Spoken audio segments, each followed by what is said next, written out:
Hey folks, Nathan P. Butler here. What you are seeing here on your screen is the entirety of the Setawatch product line, at least for Setawatch itself. There is a Merchants of Magic spin-off, but this is the Setawatch product line that just recently culminated as the Kickstarter is being delivered for Doomed Run and Forsaken Isles.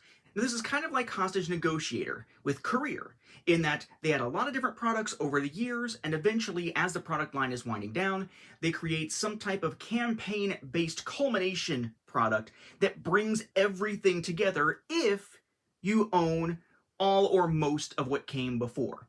So in this video, we're going to be taking a look at the entire Setawatch product line as a component overview, and that means we are going to be taking a look at all three of the base games, that is, the original Setawatch, the sequel Swords of the Coin, and the third installment Forsaken Isles. We're going to look at them all in their deluxe versions, but we will find that the only one where the deluxe version is different other than the sleeve is for the original Setawatch.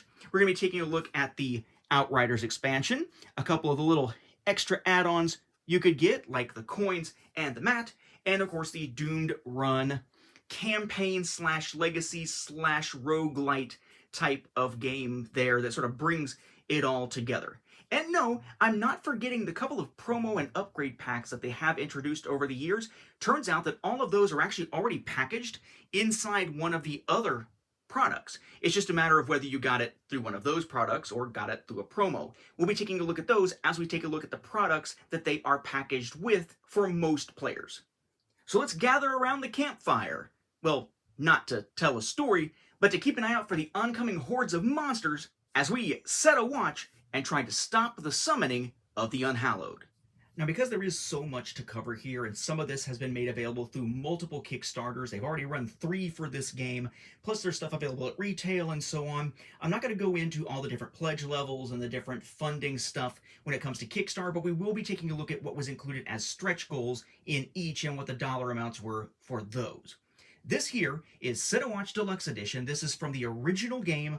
This was originally kickstarted back in 2018, and this is actually a copy that I got from a second printing that came along with the Swords of the Coin Kickstarter, which I was not a backer of. I was actually someone who just picked these up later after the fact and then got in on the Kickstarter for the last round of stuff with Forsaken Isles and Doomed Run.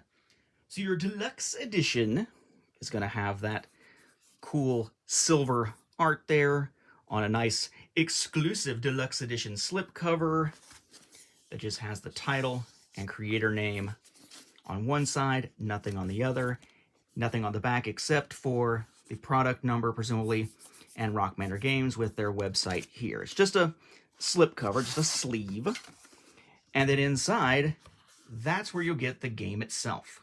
Now, package-wise, this is essentially the same as the retail version, except there are some extra goodies inside the Deluxe Edition, just for the first game. So it says Setawatch, a game by Todd Walsh. Again, the Rock Manor Games stuff here. Setawatch here. Age 10 plus, plays 1 to 4 players, 60 minutes. Same thing on the other side. Then the back will give you a little bit of information about the game. I know at this angle it's hard to read. I will read it off for you here. But it just has some pictures of some different creatures here, an Unhallowed, an Acolyte, and some regular creatures. The Beastmaster hero with some ability cards on it. Says Rock Manor Games. Again, that same stuff we saw before. The different copyright. This one says copyright 2019, presumably when it finally came out, because it was kickstarted ending in October of 2018. So they didn't get it out immediately. Then you've got your UPC and all that kind of stuff. Your content list here, which of course we're going to be taking a look at. And the story behind the game. The kingdom is in grave danger. Powerful enemies are conspiring to resurrect the vile and powerful Unhallowed that your party has just slain. Now you, the mighty adventurers of the land, must visit these summoning locations and defeat the hordes of creatures behind this evil plot. It falls to 4 mighty adventurers, each of whom has a unique set of skills, to band together once more, and yes, it says band instead of band, so that's not right, to band together once more to vanquish this evil before the Unhallowed consume the world in darkness. In Setawatch, a cooperative game for 1 to 4 players, you must secure 9 locations to prevent the Acolytes from breaking the seals holding back the evil Unhallowed. Each round, your party will visit a new location and choose an adventurer to rest and take strategic camp actions. The rest of the party will assume watch and confront a line of creatures attempting to breach your camp. using your dice to do battle and activate unique class abilities. Your team will need to approach each round's combat puzzle with both cunning and resolve. In an epic campaign to stay alive, defeat the Arisen Unhallowed, and keep the campfire burning, you must use your wits and skill to fight for the light, or all will perish to darkness. And yes, that description there of this as a combat puzzle is pretty accurate. We're going to find that the way this game plays is very much kind of a matter of strategically using your dice. A lot of people complain about games that use dice as being too random. There are mitigation aspects here, and there's a lot of things you can do by just spending dice regardless of their values, as we will see when we look at character abilities. But yes, this is a dice rolling, defeat the enemies coming at you sort of wave type of game here, but really fun strategic gameplay, and yes, again, with Doomed Run built into now what is essentially a roguelite style campaign. Roguelite in the sense that there are things that you can unlock for future playthroughs as you play, but anytime you croak, you're back to the beginning. Now, what's really cool about these boxes is that they actually serve a game function. For better or worse, they serve a game function. Some love it, some hate it. I think it was pretty innovative, whatever. That is this. It folds out to be your camp board. This is where you're going to put your location cards and your current location. You're going to do dice placement during the camp phase of each individual round. You're going to use this to keep track of the level of your fire. And then your unused locations, which actually do serve a gameplay purpose because they can be swapped in and such, will go here, and there's a place for what's referred to as the Horde. So, general gist, I don't want to get into too much of how to play because, of course, there's plenty of gameplay out there for this game. It's a fairly popular game. The gist is that you are essentially setting camp for the night at one of these different locations where the enemy is trying to summon the Unhallowed. You're trying to stop the Acolytes from doing it and the creatures from coming at you and trying to kill you and trying to take out these Unhallowed, which are kind of like the boss-type creatures of the game. There is no single final boss, typically. And at each of these 9 locations, as you are camped down, your campfire light only shines so far based on the amount of wood that is burning. And depending on which region of the track you're in, kind of like the number of dice you would roll in something like Final Girl, there are thresholds here that tell you what you get out of it. As the enemies are coming at you, they are forming a line of cards. And if you're in this region, 1 through 6, you're only able to see the first card in the line. The fire gets bigger when you get to 7, and from 7 up through 11, you can see the first 2 in the line. And if you get past 12, you can see the first 3 in the line. So the more you see, the more strategic planning you can do. However, it's not that every character can actually attack anybody who just happens to be revealed, because it depends on your abilities and it depends on your range, as we'll see when we look at the characters themselves. But once you move to a new location, which we'll be pulling from a location deck over here, set up with 9 locations with a final location on the bottom, you're going to have things on that location that will affect the firewood. There might be an effect for that location, like a special effect of some kind, and you'll have a number of enemies listed on it that come out in this line to come after you. But before you actually confront those enemies, one of your 4 adventurers will choose to be the one tending to the camp. There's always 4 characters in play. If it's a solo game, you're playing as all 4. I actually think that's the best mode of play. 2 players, 2 each. 3 players, basically, you're looking at 1 each plus 1 that typically will be handled by whoever is at camp, so they can participate not just in the camp phase, but actually in the rest of that round. And then you've also got, of course, 4 players playing with 1 each. But either way, one of them, every round, except for the final round, when everybody's out on watch, is not going to be on watch, but instead is going to be at the camp, tending the fire and doing certain camp actions, as the game description noted. Each of the 4 adventurers is going to have to do this twice, sometime within the first 8 rounds. And then, as I mentioned, the last round, nobody's at camp. So the gist here is that you will roll your dice. You have 3 dice, depending on your adventurer, as we will see in a moment. And these are places that one staying behind in the camp can do stuff. If you want to equip something, so you have 3 different abilities, and you actually have 5 ability cards to choose from. If you want to swap one of them out, one ability for the other, although if one is exhausted and you swap it out, whatever comes in is still exhausted, you would put a die in the equip space, and that can be a die of any value. Or you could heal. We will find that the health of your adventurers is based on the number of ability cards that are exhausted, that are flipped face down. One of the ways you will lose the game is if all three of the adventurers who are on watch, not counting the one at camp, they aren't considered for this. If all the ones out on watch have all three of their ability cards face down, they've all been exhausted, that's it. Evil wins. But you could heal. You could put a die of exactly a value of 6 right here and allow any adventurer, whether at camp or out on watch, to flip one of those face up and unexhausted. It's effectively healing 1/3 of that character's health. Or you could check map. Again, you have locations over here. You start with 9. You're flipping them as your current location, but you got all these unused locations in the game just kind of sitting there in a deck. So what on earth would that be useful for? Well, that's where check map comes in. You can place a die with at least a value of 4 over here, and that lets you take the top card from the unused locations and the undrawn locations, your map deck here, and decide which of those 2 cards to put back on top and which one to stick on the bottom of the unused locations. That is important because there are locations known as respites that are particularly good locations to visit. They typically are beneficial or at least not as bad as many of the others, and none of them start in your regular map deck. They're all in those unused locations. So an easier way to sort of make your way through the game is to do some checking of the map to try to swap in some respites to give yourself a break every once in a while. You can also put dice of any value into chopping firewood, up to 3 of those. You only have 3 dice, so it makes sense there'd only be 3 spaces. If you were to do that, for each die you place, regardless of their value, you increase your firewood by 2. Then you have what's referred to as the Scout Ahead space. Scouting Ahead is interesting in that you can place a die, and then you could do it again if you wanted to. But every time you place another die in those spaces, the new die you place must be greater in numerical value than the one you placed before. You'll be facing off against these creatures coming at you from a creature deck. Well, when you scout ahead, you draw the top 2 cards off the creature deck, look at them, and then put them back either on the top or the bottom as you choose individually. So it could be both to the bottom, both to the top, and you choose the order in either case, or maybe one to the top, one to the bottom, but it lets you scout ahead to know what type of creatures may be coming at you. That does leave one space we haven't talked about, which is the Horde up here.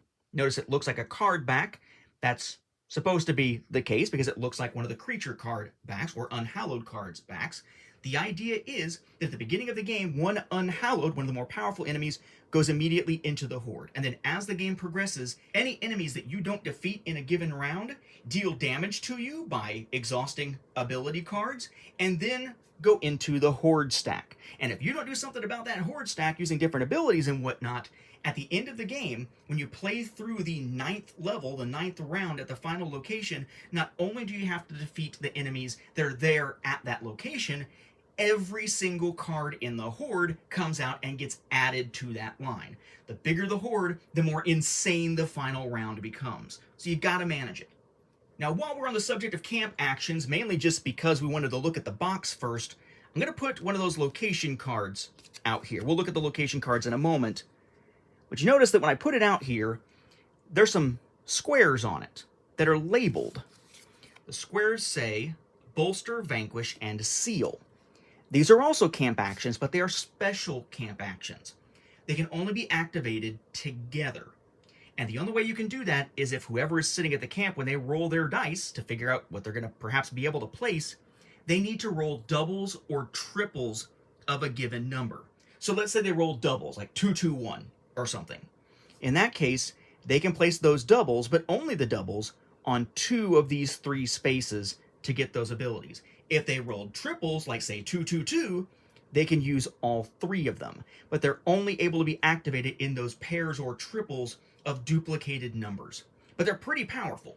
Bolster allows any of the adventurers out on watch who haven't placed their dice yet, because their actions come after the camp phase is over, to re-roll any of their dice that they want. Keep what they want, re-roll what they want. Fantastic ability if you have some low rolls out there, though again there is some mitigation, and this actually is a means of mitigation. It's just kind of rare because you have to roll doubles at least. You can choose to vanquish, and that just means you take the top card from the Horde, remove it from the game. So that's a great thing to do, especially if you know the last card that went into the Horde perhaps wasn't unhallowed, one of those stronger creatures. You can get it out of there so you don't face it in the last round, assuming you survive that long. And then you have Seal.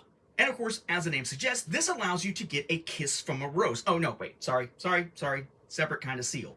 What this does is allows you to take an unhallowed from the graveyard of your choosing, and that's the graveyard of basically the dead enemies, and put it on the bottom of the unhallowed deck.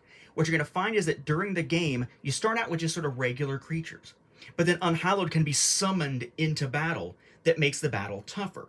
And when creatures die, they go to the graveyard. But there are effects, and just when you run out of your cards to draw, that will cause the graveyard to be shuffled to become a new creature deck, and now those unhallowed are back.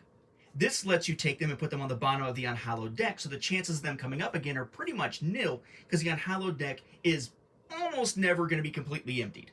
Although if you ever do have to draw an unhallowed and there isn't one, that's another end game condition. You lose. So unlike most games here, I know I've talked a lot about the camp phase here, just looking at the box without even looking at any cards yet, but unlike most games, this box is actually a functional game component, for better or worse. Some people love it, some people hate it, as I said. If you have Doomed Run, there is a board that can replace this entirely rather than having this weird setup where you've got the folded out box with the box parts, but I think it's pretty ingenious. But enough about the freaking box, let's dive into what is in the box. What's in the box?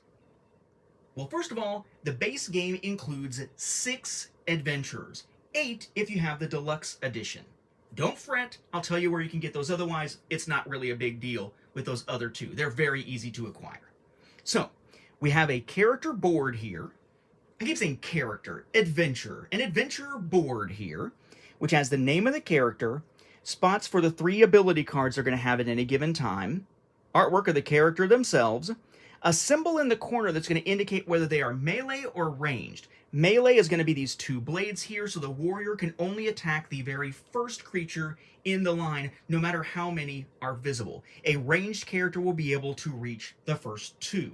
There's also a special camp action down here. So you get the regular camp actions on the board that we just talked about, plus you've got the ones on the back of the location cards if you roll doubles or triples. But also, each individual adventurer has a special ability just their own that they could place a die, typically, to use. Usually it requires placing a die. So for example, the warrior has the wood axe to advance the firewood token by 4 spaces, which is doubly efficient compared to, say, chopping wood with that regular camp action. You'll also see up here at the top sort of a banner going on up here, in this case blue, and a die symbol. The easiest way to determine which dice go with which characters, and it really doesn't matter what color as long as they are the right type, is to look at the color and the symbol. Blue indicates a D8, an 8-sided die, as you can also tell by the symbol there. So the warrior will get 3 8-sided dice to roll at the beginning and then use throughout the turn. Every character also has 5 different ability cards. In this case, we have Giant's Bane, Wound, Berserker, Throw Axe, and Cleave. Each one has the name and then the ability text, and a reverse side that is grayed out with this symbol on it. So the idea would be, you would start the game by randomly drawing 3 of these. You'll put 2 of them onto the board to start with face up, and 1 of them face down, indicating that everybody starts out essentially at 67% health, because 2 of them are face up, 1 is face down. This is actually part of the incentive to make sure that, there's a reason on the first turn to have somebody go to camp, because somebody's going to have to, because the first thing that happens when you do go to camp, before you do any of those camp actions, is you get to turn one of your exhausted cards face up. So you get to heal 1. But the idea here is that you would start your turn by rolling your dice, and then you got your numbers here. In this case, a 1, a 4, and a 6. When you're playing against the enemy, you can use one of your dice just for its face value as a direct attack on an enemy to hit them for that much of their health. Or, regardless of value, typically, like say for this 1 that's not very useful for direct damage, you can simply place it on one of your abilities that's not exhausted to get that ability's effect. You don't have to exhaust it, you just have to place a die. You can also use an ability if you simply flip it over and exhaust it, but again, that is also hurting you in terms of health in that case. But that basically means that as long as an ability is not exhausted. If you really need it in a pinch, you could activate it with a die and then flip it over to exhaust it to get 2 uses out of the same ability on the same round. But then it is useless until you have a chance to somehow unexhaust or ready that particular ability. Any dice that you use for, say, direct damage and maybe the enemy gets killed or something, you can simply place back into these slots as a way of keeping track of them before you pick them up to use them again. Kind of like placing them on certain spots of the board or the little action trackers for a game like Unsettled. And then for a little extra utility, because you'll only ever be using 4 of these and the game comes with 6 or 8, the backside is a nice, quick reference for the game and how the turns and such play out. We then have the Rogue, another melee character here, this one red, using D6s, 6-sided dice. So we have the name, the portrait, the space for the ability card, space for the dice, etc., etc. Camp ability, prepared. Perform an equip action. You may then choose an adventure on watch to perform an equip action. So basically just let someone who's not there in the camp phase switch out one of their ability cards. His abilities, stay dead, poison blade, smoke bomb, backstab, and throwing daggers. And I would note, since I didn't mention it with cleave for the warrior, that there are such thing as passive abilities that you don't actually need to activate with a die or by exhausting. So it's just kind of there, but it can still be flipped to take damage. Then we have our Ranger, also known as the Elf Ranger, another D8 character like the Warrior. Notice here, though, the little bow and arrow type symbol here, or maybe that's supposed to be a crossbow. I think it's supposed to be just a regular bow and arrow. That indicates this is a ranged character. They can attack the first 2 revealed creatures in the line. And then we have her abilities, Slumber, Sharpshooter, which is passive, Farsight, Longshot, and Elf Senses. The special ability for the camp phase, Elven Scout. Draw the top 4 cards of the creature deck, look at them, and return them on the top of the creature deck in any order. So kind of like Scout Ahead, but you can't put any of them on the bottom, but you do get to sort of prepare what's coming to a larger degree, even if you can't get rid of them. Then we have our Beastmaster, not to be confused with the cool movie and then the terrible sequel and series of the same name. We have the Beastmaster here, another D8 character, another character who is ranged. Notice here, though, a special note, tamed creature limit 2. What? We'll see that when we get to these cards. It's kind of an interesting mechanism. But the camp action before we get to that is Set Trap. As soon as a creature in the first position of the line is revealed during the watch phase, which is when the adventurers are doing their thing, you may assign this result to that creature as direct damage. If this defeats the creature, its ability is not triggered. So basically, they're actually doing something here that can impact the actual watch phase when the battle is going on, which is usually not the case for someone at camp. But you'll notice here, the abilities Tame Beast, Animal Sentry, Hunt, Set Snares, and Tracking, most of these relate to taming. Set Snares does not. The passive, once per round you may tame a forest creature in first position. That means the first one in the enemy line. Or Hunt, search the graveyard for a forest creature to tame. You may spend this creature as a direct attack of value equal to the creature's health. Or Tame Beast, tame a revealed forest creature. You may spend this creature as an attack of value equal to the creature's health. This is all forest creatures. Then Animal Sentry, discard a tamed forest creature to defeat the last creature in the line. So basically, except for Set Snares, all the abilities involve seeing a forest creature somewhere. Maybe just revealed in the line somewhere, maybe in the first position, maybe even in the graveyard. But you take it into your hand, and then you're able to either use the health value of that creature, or just its existence, basically, as a way of attacking the enemies in the line itself. Which is nice, because if you're removing it from the line, say in first position, or with Tamed Beast from anywhere that's revealed, that not only removes them from the line so you don't have to fight them, but also lets you use them to fight, which is pretty cool. Sort of a 2-for-1 type deal. But speaking of 2, you are limited to only 2 at a time, but you can carry them for round to round. Pretty neat. Definitely one I tend to think of as the most unusual of the base 6. Then we have the Wizard, and I gotta say, I love the Wizard. Probably my favorite character from the base game of Setawatch. In fact, one of my favorite characters of the entire product line. And quite frankly, if you're not playing with the Wizard and you're playing in the base game, I kind of feel like you're playing it wrong, because he's awesome. So the Wizard here is a D6 character, so not as high possible die values, but ranged, so able to hit the first or second position with direct attacks. That is only for direct attacks. The abilities can affect wherever the ability says it can affect, but direct attacks must rely on range. He has the ability teleport. Draw the top 4 cards of the unused location deck, look at them, and then choose one of them to swap with the top card of the map deck. Return the remaining cards to the bottom of the unused location deck in any order. So a great way to get yourself to a respite or to a location that doesn't suck. The downside is that unlike when you do check map, you aren't actually looking at the top card of the map deck that you're discarding to add this card in its place. So in theory, you might be getting rid of somewhere good, but it's unlikely because, again, the respites start out in that unused item deck rather than in the regular location deck. So kind of a more selective version of checking the map, which doesn't require a die of any particular value, just a die. And then here's his abilities, which are why I enjoy the character so much.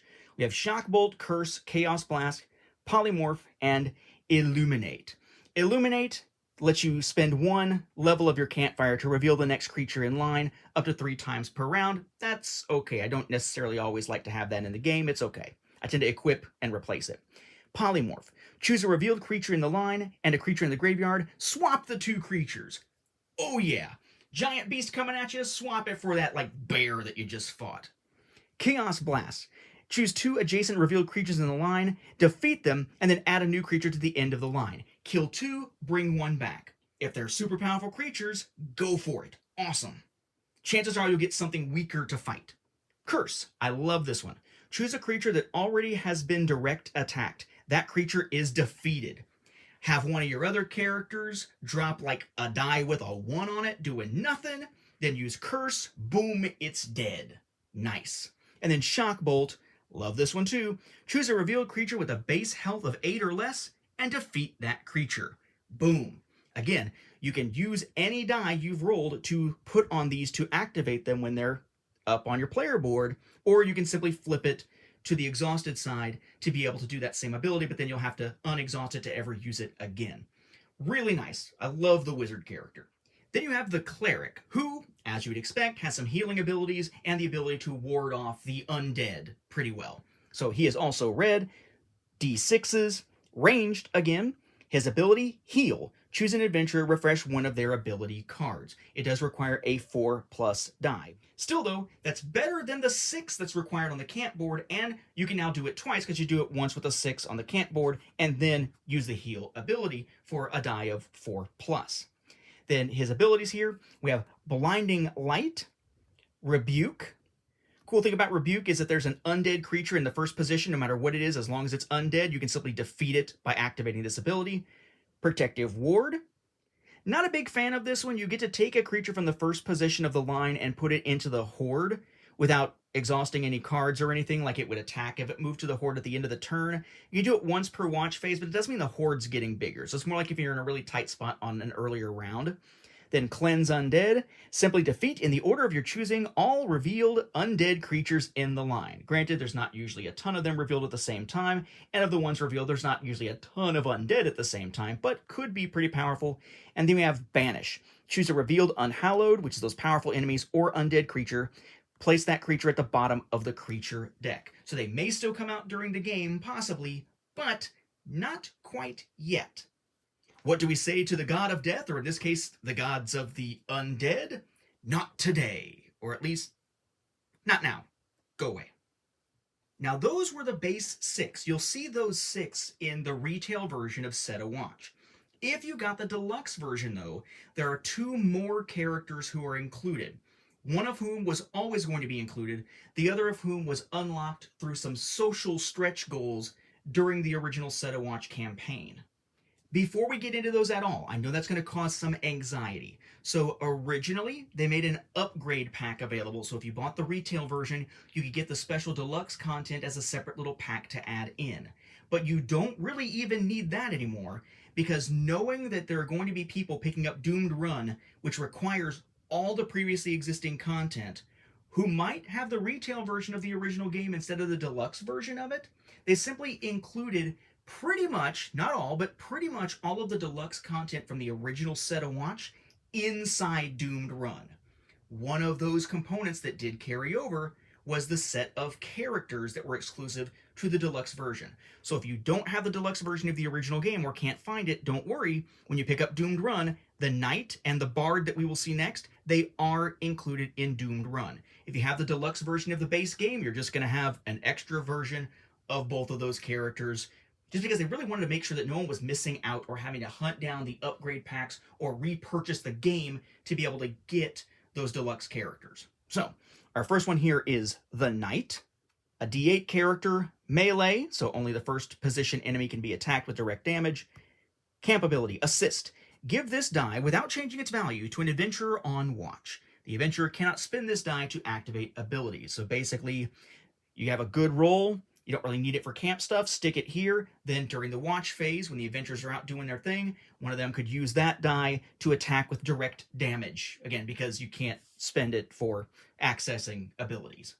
Pretty cool. Again, one of the few times you see something directly impacting the watch phase from the person who is at camp. Then we have his passive, Inspire. Then we have the regular abilities Dragon Lance, Magic Sword, Shield Bash, and Taunt.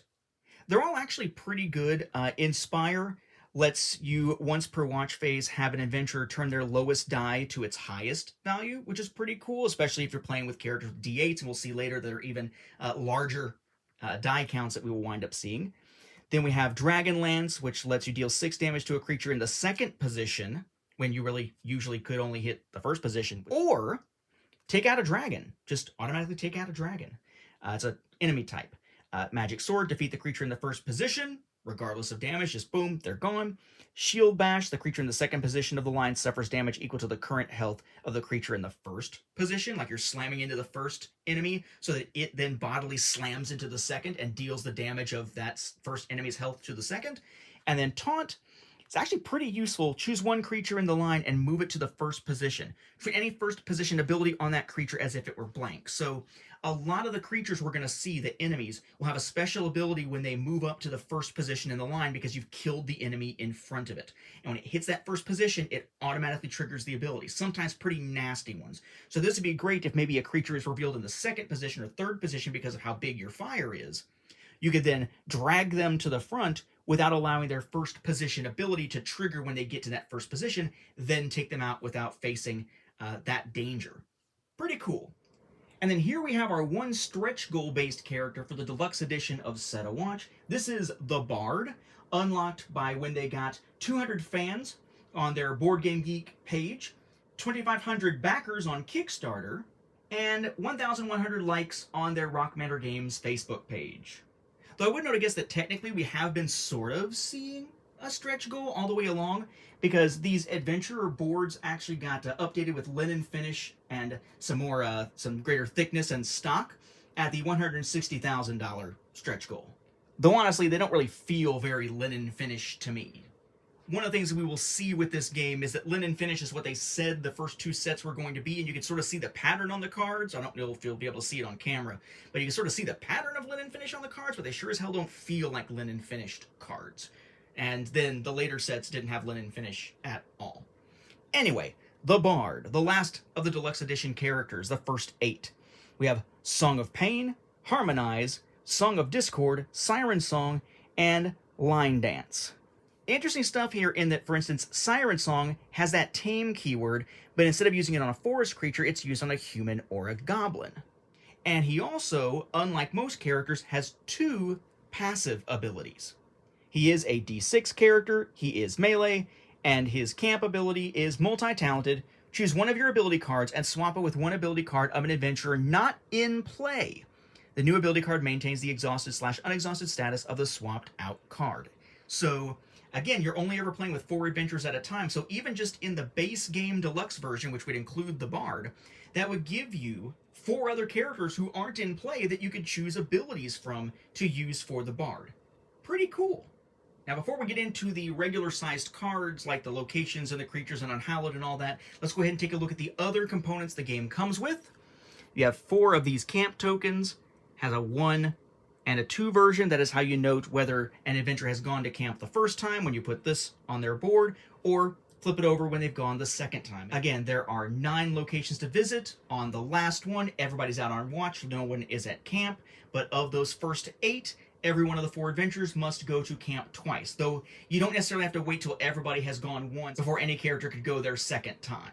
You just might want to spread it out because you want to make sure that, again, that healing effect when you wind up going back to camp to tend the fire is most beneficial. The base game then comes with 3 sets of D8s and 3 sets of D6s, each set having 3 dice in it. This is probably the most plain looking of the sets of dice in the series. We have sort of the green, blue, purple, red, orange, and yellow. Notice they all make them very easy to read. They don't have the pips on them, they just have the straight up numbers on them. And then the game will come with, in the regular version, the retail version, 1 little fire token that helps you keep track of the level of your campfire. But in the deluxe edition, you get 2 more. In theory, you're using this when it's in that level where it's only revealing 1 enemy. You're using this one that's a little bigger with that little 2 symbol on it when it's revealing 2 because the fire is bigger. And then this one is more of a raging fire to reveal 3 enemies. Though honestly, I find it pretty annoying. Not annoying, just inconvenient, I guess, to remember to swap these out as you're moving up and down the track. So it's a nice deluxeification, I guess, but not a terribly practical one. Not only are you moving the tracker, you're sometimes swapping out which tracker you're using, when you could just look at the board to see how much is revealed. And of course, I would be remiss if I didn't point out that, of course, there's the rule book. Nice, usable rule book. Fairly clear. Good examples. Adventure guides, plus an FAQ in the back, along with a glossary and a nice, helpful set of information on the back there. I did think it was a pretty solid rulebook. They did update it as you went from the first printing to the second, so this is a second printing version, again, because I got this from the same round of products as Swords of the Coin, which was the second game from the second Kickstarter. Then we start into our regular-sized cards, and again, these cards were updated with better cardstock, supposedly linen finish, which again doesn't really feel like it, and so forth, at the $85,000 stretch goal of the original campaign. And these are the locations that were originally meant to be in the base game of Set a Watch before any stretch goals at all. There are 13 of them as regular locations. We have Dark Woods, Snowy Pass, Lost Outpost, Fetid Swamp, Barren Plains, Goblin Caves, Witch's Shack, Mountain Keep, Forgotten Graveyard, Cliff Watch, Underground Tomb, Ancient Crypt, and Frost Caverns. Notice that each of them has a symbol on the top left that tells you how much your firewood will be impacted by going to that location when the card is first flipped up at the beginning of the round. The number over here tells you how many enemies you're going to have to face at that location. If it's a final location, you'll then add the horde to it, but none of these are final locations, as you can tell by not having a final location symbol on them. And a different ability, like each dragon creature in the line loses 2 health, or reduce the creatures revealed by the campfire reveal level by 1 to a minimum of 1, and so on. So your game will vary depending on what locations you visit.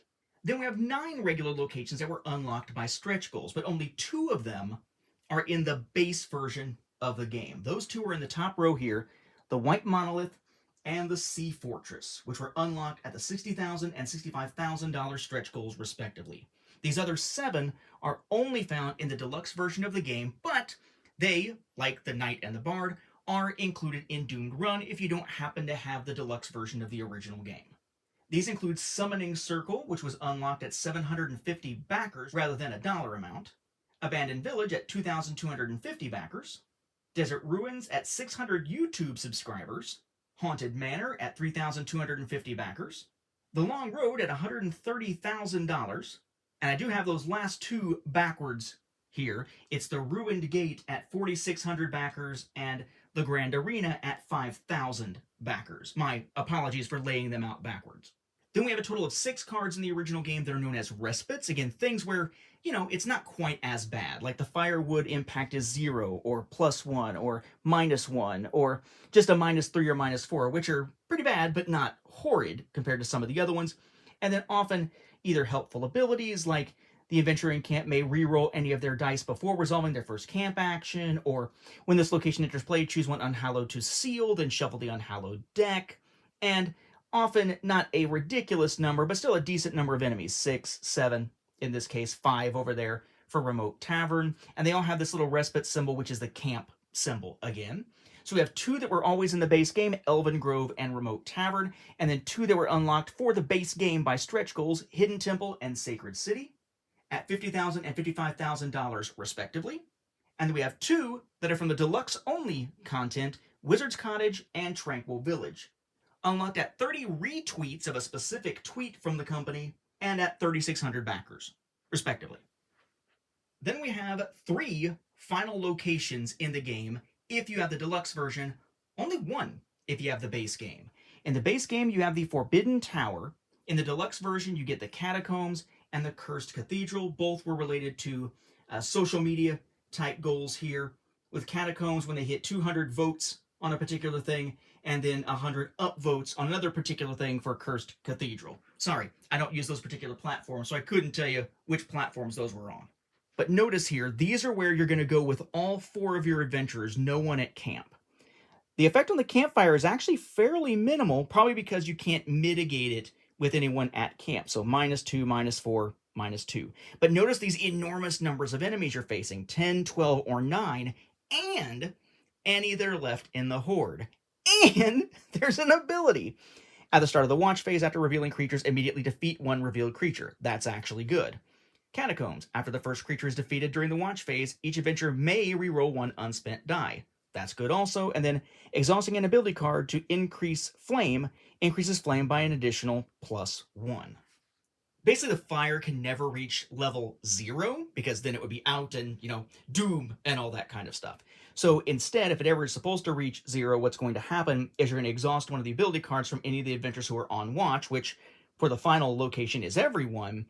So you'd flip one of those over and get to increase the flame by +2. This basically just lets you do that and get it +3 instead of +2. So kind of useful. This is definitely the nicest of the different final locations. So maybe some folks might be glad of not having the deluxe stuff, but surely not for collector's standpoint here. And again, all these locations, whether it's respite, final, or regular, if they were from the deluxe version, yes, they are included in Doomed Run for those who don't already have them. Then we have our different enemies to fight, starting here with the Unhallowed, those powerful enemies, one of which initially starts in the Horde, and which actually aren't part of the initial deck that you're drawing creatures from, but they can come out into play in other ways. They stay in their own deck off to the side, face up, so you can see the next one that might be coming at you. Just like those respites and final locations had the little symbols next to their names to indicate special card types, so to do the Unhallowed, though it also has Unhallowed as their creature type listed on there. So we have the Werewolf, the Wraith Lord, the Goblin Chief, the Lich, the Warlord, the Necromancer, the Wyvern Rider, and the Pyromancer as the ones originally intended for the base game. They have a health value up here. We'll see this for all creatures, a health value that tells you how much you need to defeat them if you're defeating them through direct damage. So putting, for instance, in this case, 11 worth of dice on it. An ability, usually either ongoing, reveal, defeated, some kind of like special, pretty powerful ability here. And then up in this corner, that little slash symbol, which actually matches that red symbol on the back of an exhausted ability card, tells you how much damage you take if you don't defeat them in that round and they wind up going back instead into the Horde and that little space in the box that we talked about to be prepared for the end of the game to come out at that final location. And the number that's on there is how many ability cards must be exhausted from the adventurers who are on watch. So this guy hits for 3. That may not seem like a lot, but that's basically an entire character's worth of ability cards that would have to be exhausted if he's not dead at the end of that round. And that can suck. So you got to be careful of Unhallowed. Thankfully, not a ton will come out each game, but that also allows for more variety, because if you're not seeing all of them in a given game, you'll have more variety in terms of the number of times you'll play the game without seeing the same ones coming up over and over again. There was only one other one that was put out as a stretch goal that went into the base game instead of the deluxe stuff. That was the Hydra at $30,000. Notice, by the way, the backs of these cards and the creatures we're going to see, that's that same back we saw when we looked at that Horde space on the box. That's why it looks like that. Then we have 4 more Unhallowed that are only in either the deluxe version of the original game or as part of that duplicated content in Doomed Run. I really do think it's pretty cool of them that they did that, though we will find on the next set of cards we look at that does not necessarily mean it included everything. In this case, we have the Phantom Cat that was unlocked at 1,500 backers, the Minotaur that was unlocked when they hit number 1 on Kick Track, the Corrupt Druid when they hit $75,000 of funding, and the High Priestess when they hit $150,000 of funding. Now, as we head into the creature deck and how it gets put together, it's important to note a set of cards known as the summon cards. The base game comes with 4 of them. There was a stretch goal that added 5 variations. It's actually 3 variations, 2 each of a couple of variations, and then 1 by itself of another variation, that appear to have all been unlocked at 4,000 backers. It says only 4 variant summon cards, but it wound up coming with 5. So it is possible I'm missing where one of these came from. In any event, this is how the Unhallowed tend to get into the game. So your difficulty is actually based on the number of these that wind up in the creature deck when you set up your game. For an easy game, it's 1. For normal, it's 2. For hard, it's 3. For insane, it's 4. The ones that initially came with the base game say to choose 1 adventure to immediately exhaust one of their ability cards, which means flip it over so it can't be used. It's like taking a hit. Then to discard this card to the graveyard, which is important because it's not out of the game, so if the graveyard is ever reshuffled to become the creature deck again, the summon could come out again and do this. And then once you have put this in the graveyard, you'll replace it with the top card from the Unhallowed deck. All 4 of these do the exact same thing, so it's only really one effect that you'll see with that in the base game. Then you've got this variation. Discard this card to the graveyard and replace it with the top card from the Unhallowed deck. Still. Then shuffle all Unhallowed and Acolytes in the graveyard back into the creature deck. So basically you're putting the most powerful creatures in the graveyard right back in without having to do the regular waiting until the creature deck is empty to reshuffle the graveyard. But at least you're not having to exhaust an ability to do it. Just 2 of those. Then we have discard this card to the graveyard and replace it with the top card from the Horde deck. Draw the top card of the Unhallowed deck and add it to the Horde. So interestingly, this is bringing something you didn't defeat before back into play, and it's bringing an Unhallowed into the game, but it's putting that Unhallowed into the Horde so that you're actually not going to have to face them until the end of the game. And then finally, the one that only has 1 copy of it, discard this card to the graveyard, and then draw the top 2 cards from the Unhallowed deck. Pick 1 to add to the graveyard and 1 to add to the Horde. So the good news is 1's going to the graveyard, so theoretically, it may not come back. But it might if that graveyard is ever shuffled for any reason or something else brings an Unhallowed out of the graveyard. It's also sticking 1 in the Horde to face at the end of the game, like this one is. So just some variations there. They all have a health of 0 because it's something where as soon as it gets flipped, you're activating whatever it is. And I would note here, there's no set symbol on any of the cards from the base game, including these summon cards. And that is sometimes causing some confusion, because there are other summon cards we're going to see with Swords of the Coin, the second set, that also, for some reason, don't have symbols, even though most of the cards in that set do. So that when you mix them together, it's hard to separate that back out when you're preparing for a game of Doomed Run. But it turns out that the only summon cards you're going to use in Doomed Run are ones that come with Doomed Run and have various symbols on them. These will wind up essentially being set aside. And for that reason, these 5 variations on summon are the only major game component, aside from, I guess, those little fire tokens, if you want to call those 2 extra fire tokens some kind of special game component.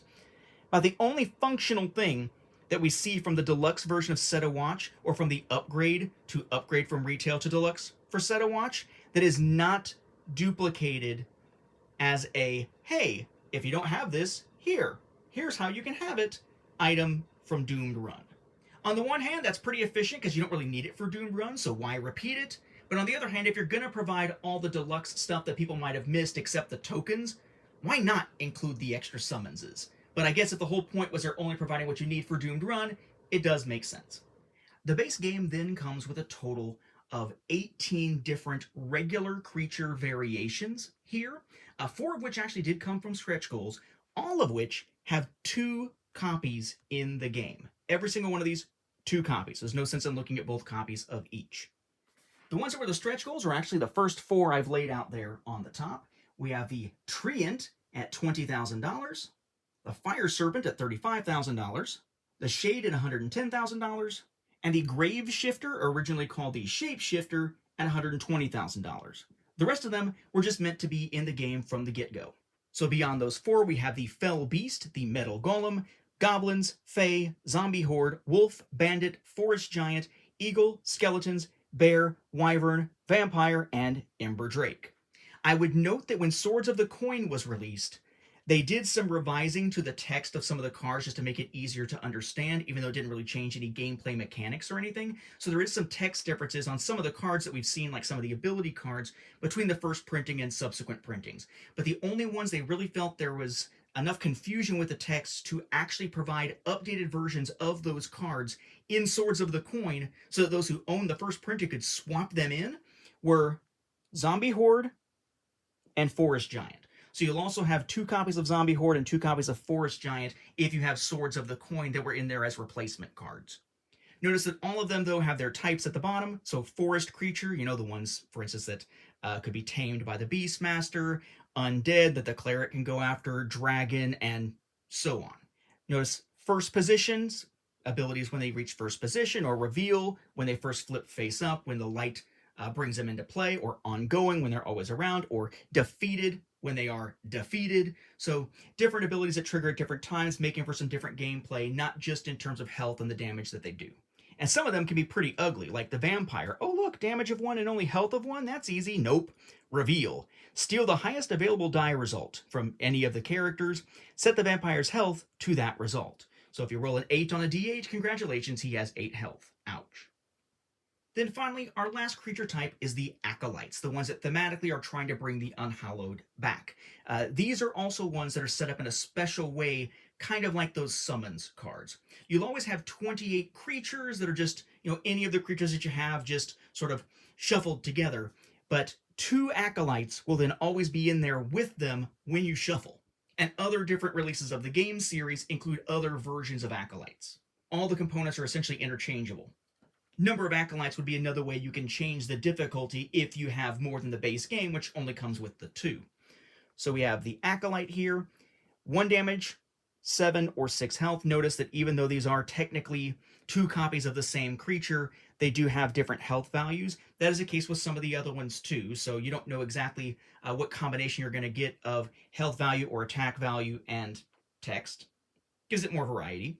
But notice the ability here, reveal, draw a creature card and add it to the horde. And when it reaches first position, you'll search the graveyard for 1 summon card and shuffle it back into the creature deck. So if a summon has already come out, which has already done that stuff with the Unhallowed, congratulations. If he hits first position, it's going right back into the creature deck. It may come out and slap you again before any reshuffling of the graveyard into the creature deck might happen. So Acolytes, pretty tough in terms of what they do, not necessarily tough to defeat, but you'll always have at least 2 in your game. And that wraps up our look at Set a Watch, the original game in its deluxe edition. So now let's take a look at the second game in the series, Swords of the Coin. And you might notice a little bit of framing differences here as I go from product to product over time here. I'm recording this over multiple nights because I only have time to record when my son is asleep and my wife is not going to bed yet. So a little bit of a narrow time frame to look at a ton of products here. But this is Swords of the Coin. This is kind of where the series sort of started branching out. They had been successful with the first game. The first game got some revisions to the text to make it a little bit clearer at the same time that this was being released and crowdfunded. But this is also the Kickstarter where you had not only this game, but also some extra add-on content, including 1 expansion and some little goodies. And in the interim between the first Kickstarter and this one, there were actually some other promos that were put out that we're going to wind up seeing in this second wave of products here. Because in 2018 was when they crowdfunded the original game. Then in 2019 they crowdfunded a game based on The Few and Cursed, which was based on a comic series. And in that case they created some new cards, 1 location and 4 Unhallowed, that would actually be new creatures for Set a Watch, based on that game and that comic universe. And then still before this one wound up crowdfunding, there was also the Kickstarter for Tantrum House Season 7, in which they included a couple of promo cards, the same Unhallowed in each case, as part of the promo pack for that Kickstarter to help that media group. So by the time Swords of the Coin was in crowdfunding, we already had seen 2 different promo packs, and this was also when they would start offering those upgrade packs for the original game. Thankfully, the promos are not something you need to hunt down because just like what they did with packaging all of that deluxe content, except the summon cards, from the original game in with Doomed Run. They actually very quickly went about packaging the Few and Cursed promos and Tantrum House Season 7 promos into the content for the Swords of the Coin product line here. Though not necessarily always in Swords of the Coin itself, as we will see.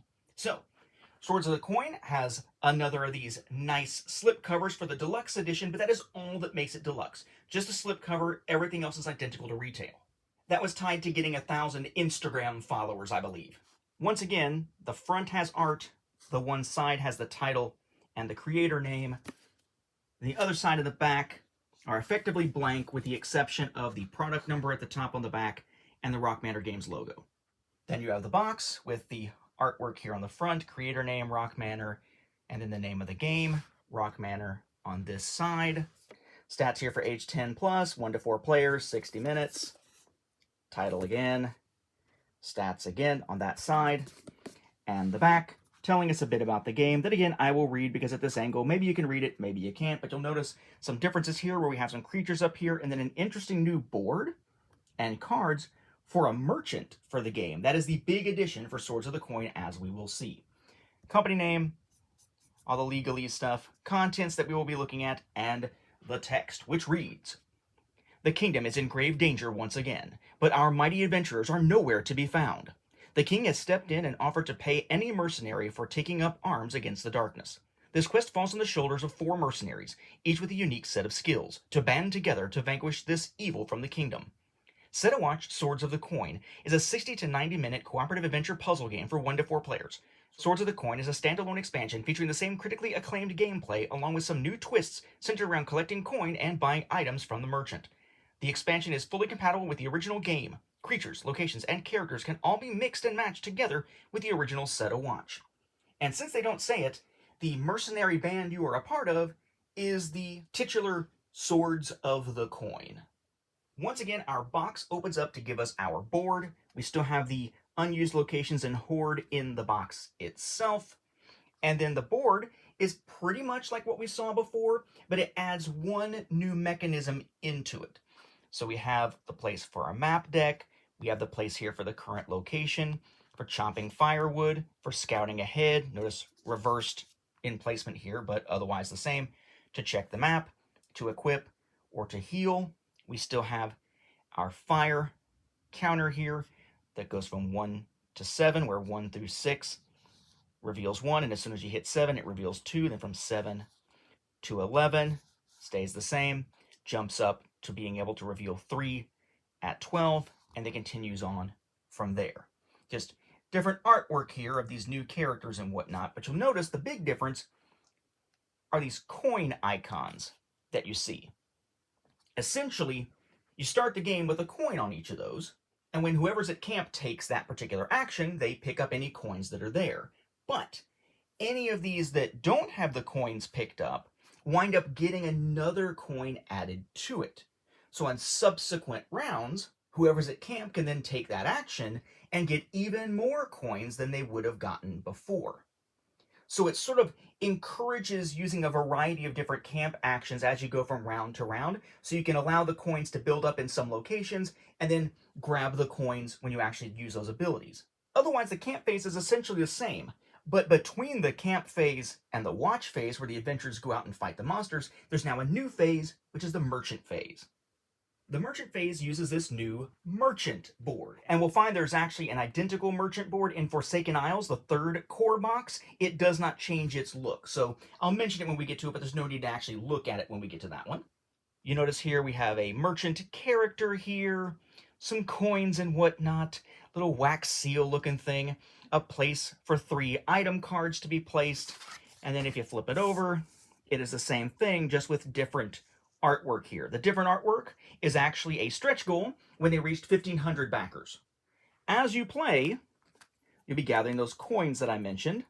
They come in denominations of 1 or 3, 1 on one side, 3 on the back for easy use. You get 16 of these cardboard tokens inside the box itself. But we will find that one of the add-ons that was introduced with Swords of the Coin is a set of metal coins that we'll look at after we get done looking at the bulk of the gameplay content of this particular round of new material. Throughout the game, you will have 3 different item slots filled on this board. Though I must say, as you can see here, card size versus slot size is a little off on both sides. So it's a little bit closer on this side at least, but the actual size of the slots don't match the final size of the cards. They are a little crammed together when they're on the board. What might also be of interest, though, is to note that let's say you don't purchase something during the merchant phase. That's fine, but then something else is going to come from the item deck, as we'll see in a moment, and actually land on top of one of the cards that's already there. And you can only ever purchase the top card in any given slot. So if you do buy something, and you are limited, by the way, to 2 items per adventurer, if you do buy something, when they refresh the market at the end of the turn, you just replace the one that was purchased. But if nothing was purchased, you're still going to have to add a card, and it's going to have to cover up one that is already there. It's an interesting mechanism that also keeps it from necessarily having items all over your freaking table, but it does mean you have to be quick if something comes out that you really, really want, because it might find itself buried under other items later. Although you can choose where to put that extra item. It just might mean that some stacks become a little bit taller than others. Let's dive into looking at those items. The original plan for the item cards, which have this back here, by the way, was to have 24 in the game, 2 of which are duplicates of other cards. You have 2 copies of Firewood, and then down here in the corner, 2 copies of Backpack. But then otherwise, it's 1 copy each of Cat's Eye Opal, Garlic Necklace, Holy Water, Dragon Bile, Crossbow of the Elves, Ring of Repetition, Spyglass, Staff of the Orcs, Lucky Charm, Everlasting Blade, Illusionary Shield, Helm of Prophecy, Dancing Sword, Health Potion, Strength Potion, Endurance Potion, Seal Scroll, Bolster Scroll, Acid Vial, Vanquish Scroll, and then, as mentioned at the end there, Backpack. Notice here costs ranging from everything from Holy Water only having a cost of 1 coin to 6 for something like the Everlasting Blade. Now, the way these items work really kind of depends on what type of item it is. So, for instance, Firewood has a discard ability. The only way you use it is to discard it and then it's gone. Cat's Eye Opal has an activate ability, so you need to put a die on it, just like you would for something like an ability card. Then Crossbow of the Elves has a passive. It's always active. But something like Helm of Prophecy has exhaust. It can be used, but then you have to flip it over and exhaust it. And when you go to camp, for your adventurer taking part in their 1 of 2 trips back to camp during those first 8 rounds, you'll refresh any of your exhausted item cards. You're still only refreshing 1 ability card automatically, but the items, it's everything you have. Because again, you're limited to 2 of them, so it's not like you're going to have a lot of exhausted item cards anyway.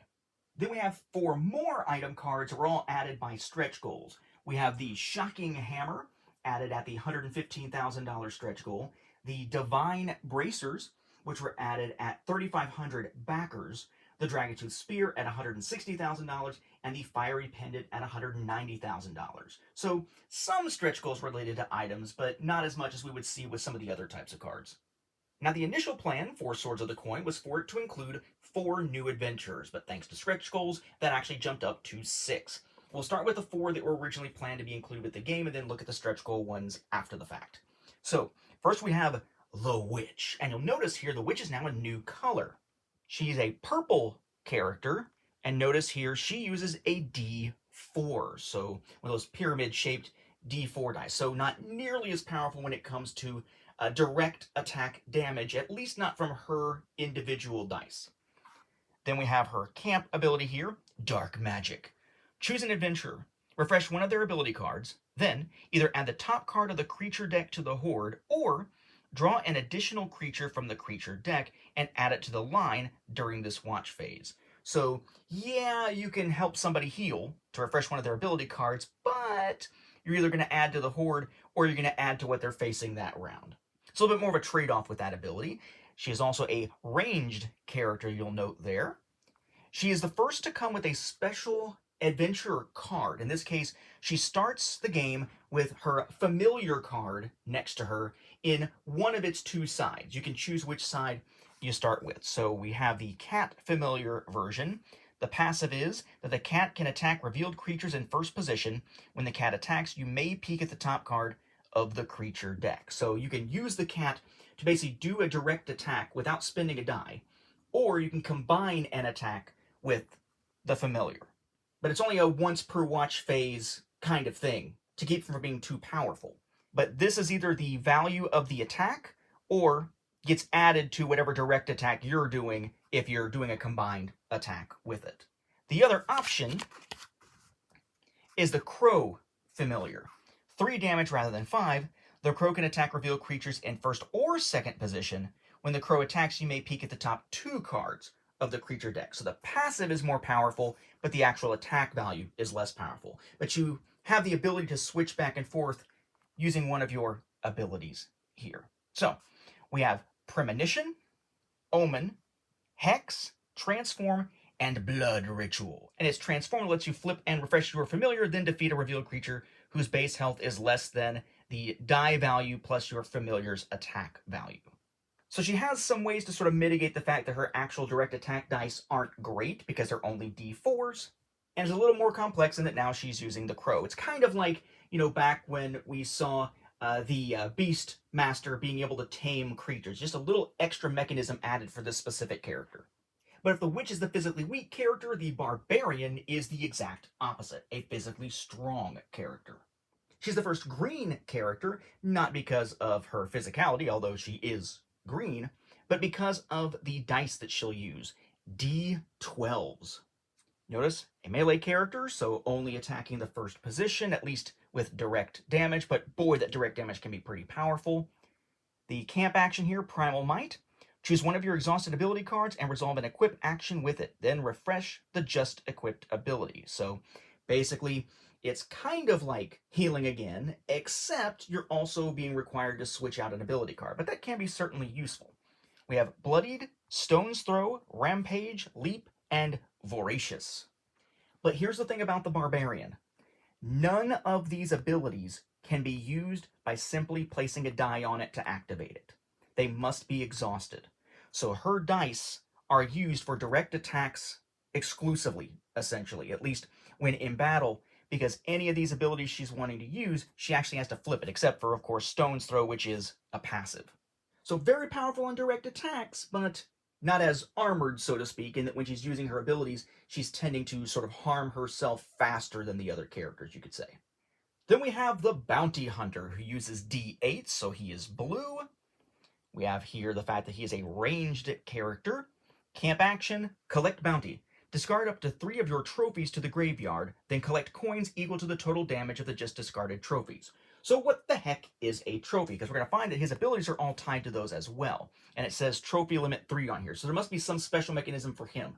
Basically the way it works is when you contribute either the final blow or anything else, when you contribute to taking out a creature using direct damage, meaning placing one of your dice onto the creature to actually deal damage, not using an ability, you have the choice when that enemy is defeated of, instead of sending them to the graveyard, taking them as a trophy. You can take up to 3. So in this case, you can discard up to all of them and then collect coins equal to the total damage of all of those creatures. Total damage being the damage that they deal.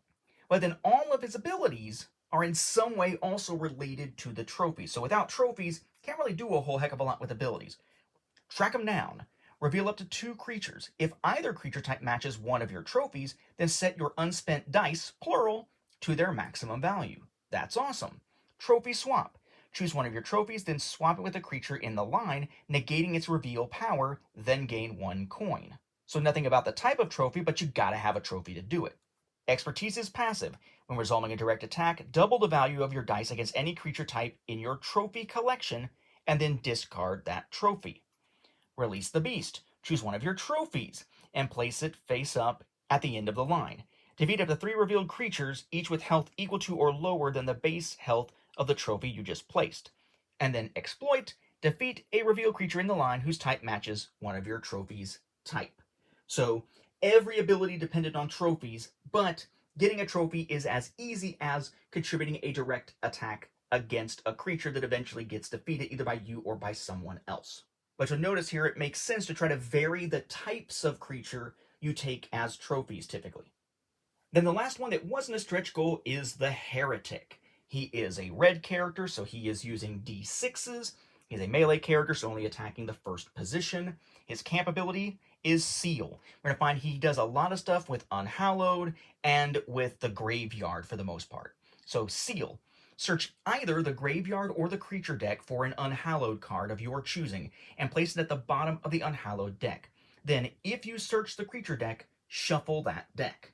So that way you're not knowing what order they're coming in, but that's pretty cool. Get that unhallowed out of either the creature deck where it could be coming at you, or the graveyard where it could come at you if it winds up being shuffled later on into a new creature deck, and stick it at the bottom of the unhallowed deck where it likely won't be seen again. As far as abilities, we have Commune.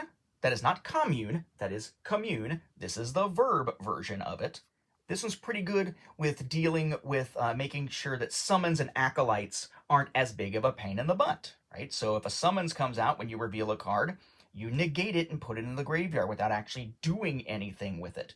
And then as far as the acolyte goes, you prevent the next acolyte's revealed ability from triggering. That is amazing if those are coming out in this particular round. We have Corpse Pyre, which deals with looking at the top creature of the graveyard to see its health and defeating a creature in the line with lower or equal health. Dreadrot's the one that's not really heavily thematic like the other ones are to the graveyard or anything, or the unhallowed. We have Dreadrot as a passive. You may assign one of your unspent die to a revealed creature in the line to set its base health to that die value. So it's more like you have a low roll, stick it on the creature, drive its health down. Not by the amount of the die, but to the amount of the die. Pretty cool, just not necessarily dealing with unhallowed or undead. Pact of Doom. Look at the health of the top card of the Unhallowed deck, then defeat a creature in the line with lower or equal health, shuffle the topmost Unhallowed in the graveyard back into the creature deck, so kind of a risk-reward sort of thing here. You have the ability to defeat a creature with a pretty high likelihood of being able to do so, but an Unhallowed may wind up coming back at you sooner. Then Marrowborn, defeat one revealed human or goblin creature in the line, then search the graveyard for the top undead creature, tame that creature until the end of the round. Again, taming was explained when we looked at the Beastmaster in the original set. So he doesn't have like any of his own special components or anything, but does play a lot with those different places within the game structure. Then at 2,500 backers, we had the first of the stretch goal characters, the Monk.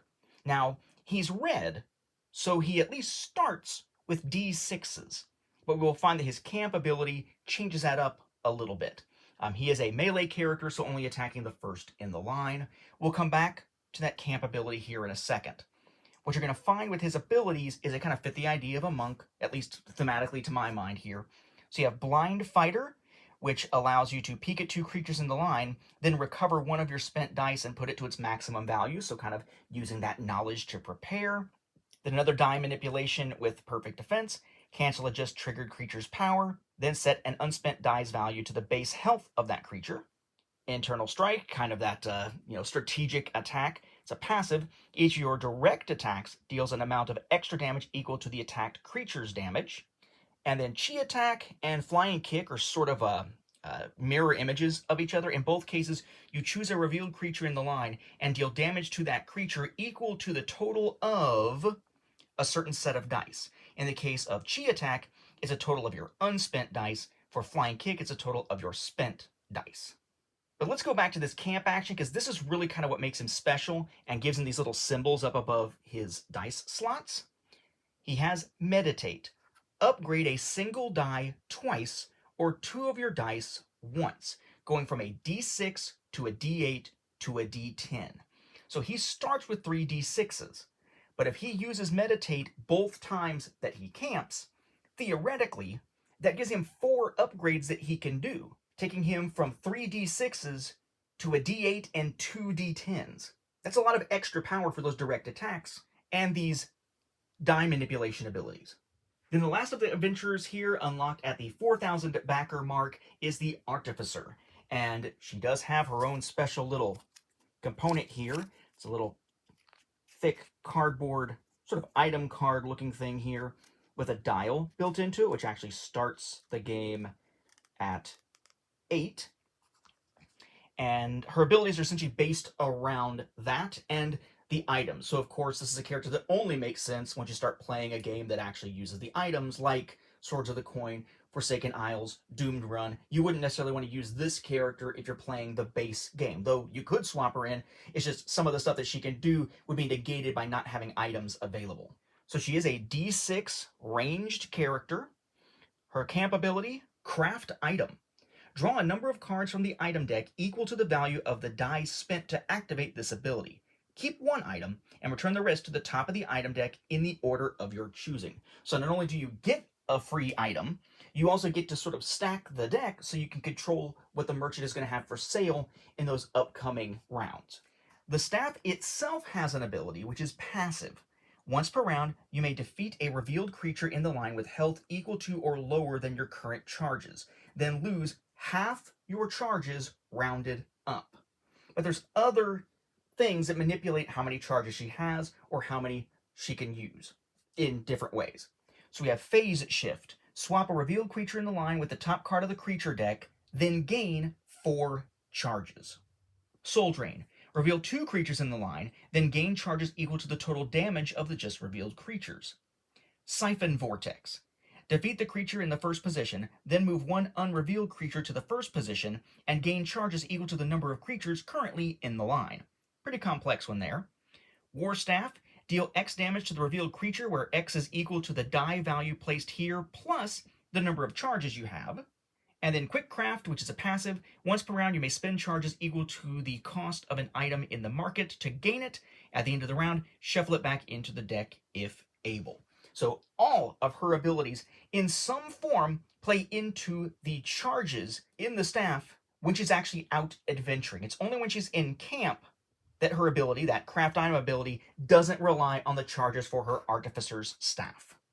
Now, I note here before we move on that yes, the quick reference on the back of all of the adventure boards has been updated to now include the merchant phase.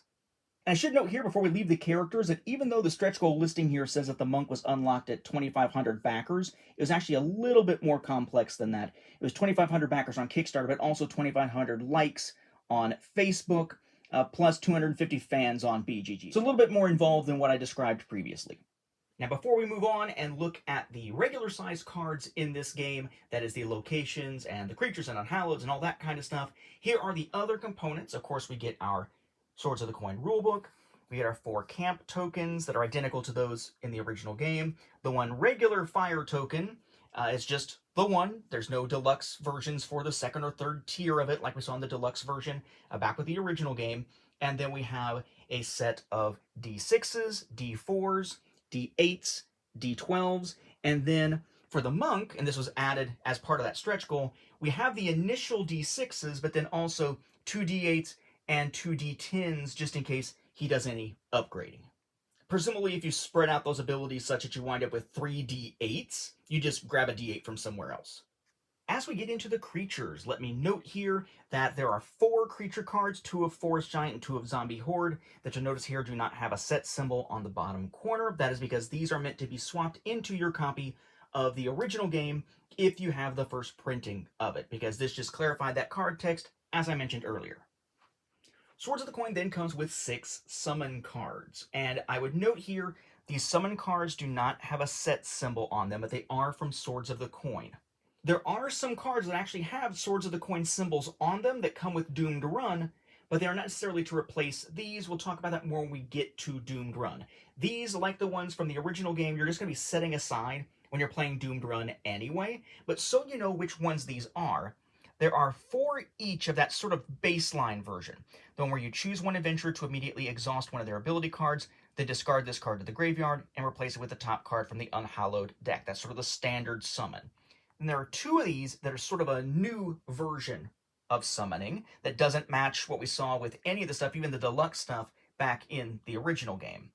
Choose one adventurer to immediately stun one of their ability cards, then discard this card to the graveyard and replace it with the top card from the Unhallowed deck. So these have you exhaust an ability card, meaning flip it over. Now you're going to have to heal it somehow to get it to be used again. Stunning, instead, just means you have to spend a die to put it on an ability card, at least one of the ones that could be activated with a die, except you don't get the benefit of that ability. It just takes up one of your dice and blocks you from using that ability that turn unless you exhaust it. We have 15 regular creatures here, all of which have 2 copies again, as we saw before. We have one that was a stretch goal at $50,000. That is the Clockwork Soldier. And then we have all the rest. Scoundrel, Vampire, a different version of the Vampire, by the way, here. One that has a different starting health than what we saw back in the base game, though again it steals the highest available spent die, and in this case adds it to its health rather than replacing it and using it for its health. So similar mechanism, but not exactly the same. We have Goblin Scouts, Floating Mind, Scarecrow, Enchanted Golem, Coffin Rat Swarm, Wandering Giant, Horde Drake, Giant Bat, Crawling Ooze, Bone Knight, Frostworm, and Poison Spider. Then Swords of the Coin comes with two different types of Acolytes, 2 copies of each. We have the Sealbreaker Acolyte and the Herald Acolyte. The Sealbreaker Acolyte, reveal. Choose one. Either the adventurers as a group spend 2 dice of the same value, or place a top unhallowed behind the Sealbreaker Acolyte in the line. And the Herald Acolyte has both a reveal and a first position ability. When it's revealed, search the graveyard for 1 summon card and shuffle it back into the creature deck. If it's in first position, place a top unhallowed into the Horde. So that Herald Acolyte is kind of like the base Acolyte, except the reveal and first position abilities are flipped, and the one that it puts in the Horde in this case is an unhallowed rather than it just being, any creature. The game, as initially planned, came with 9 unhallowed, but we will see some as stretch goals here. We have the Sound of Doom, Prince of Vultures, Dream Master, Mastermind, Dark Champion, Carnivorous Tree, Ghoulish Head, Revenant, and Headless Rider. Then these 8 unhallowed were all stretch goals. That top line of 4 are 4 out of 5 cards, the other of which is a location, that come from those promo cards that were initially introduced through the Kickstarter for the Few and Cursed board game. They were included here at the 1,000 backer stretch goal as a set of all 5 of those cards at once. Then we have the Clockwork Commander, unlocked at 2,000 backers. The Gorgon, unlocked at $135,000. The Formless, unlocked at $150,000. And the Collector, unlocked at $200,000. Starting out with our location cards, we have 13 regular locations that were not stretch goals. Living House, Grand Bazaar, Moving Forest, Hidden Pass, Rope Bridge, Smuggler's Harbor, The Lighthouse, Demolished Caravan, Forsaken Asylum, Bonehenge as opposed to Stonehenge, Trading Outpost, Adventurers Guild, and Thieves' Den. Then we have 10 that were unlocked by stretch goals. Keola Springs Mine was one of those Few and Cursed promo cards, so it was unlocked at the same time as the 4 unhallowed that we will see in a little bit. More on that in a moment.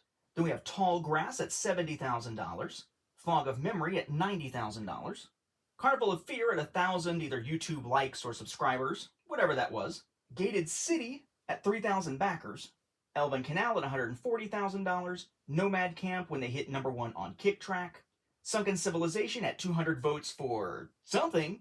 This is what I get for not following it at the time.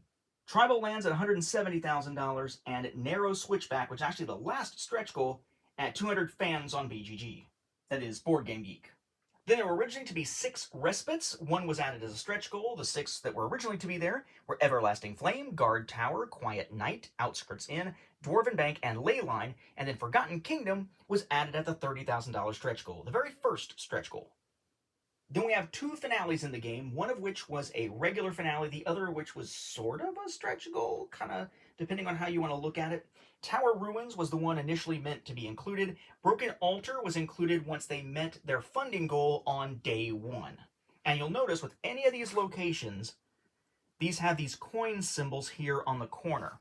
You'll find those on any of the Unhallowed and Acolytes and other creatures and the locations and so forth to make it easy to sort these out later. There are no such symbols on any of those item cards, unfortunately. So those, you'll have to just remember which come from which actually helped inspire me making this video in the first place. I've also put a spreadsheet up on Board Game Geek in the files section of the original Set-A-Watch that is a full Excel file of all of the cards for each of the different sets and where to find them, and how many there are.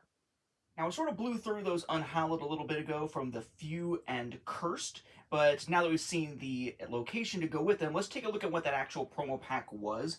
Basically, back in June, July of 2019, Rock Manor Games did a Kickstarter for the Few and Cursed board game. It's based on a comic series. They also eventually did an RPG and so forth. So it's a whole other franchise. But one of the stretch goals was to get this set of promo cards here for Set-A-Watch, but as noted, they all appear inside Swords of the Coin, so you do not need to hunt them down. I mentioned Keola Springs Mine specifically when we were looking at the locations. The 3 Unhallowed that we kind of zipped past so we could come back to them in more detail here are White Demon, Crow Prime, Wendigo, and Silkali, if I'm pronouncing that correctly. Basically a set of promo cards in the deluxe version of that game thanks to its Kickstarter, but now they're part of Swords of the Coin. Now, while all of that previous content took care of Swords of the Coin proper, in that same Kickstarter they had some add-ons, some of which were tied to stretch goals to make them available in the first place, some of which were not. A regular one here we have is the Set a Watch Outriders Expansion, which is 40 new cards, 34 regular creatures, and 6 unhallowed. So you have Set a Watch Outriders Expansion.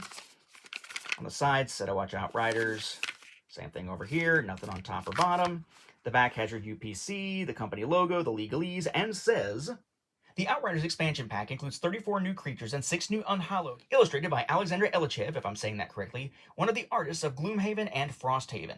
Riders snap together with certain creature types when they are adjacent to them, creating bigger and more powerful creatures.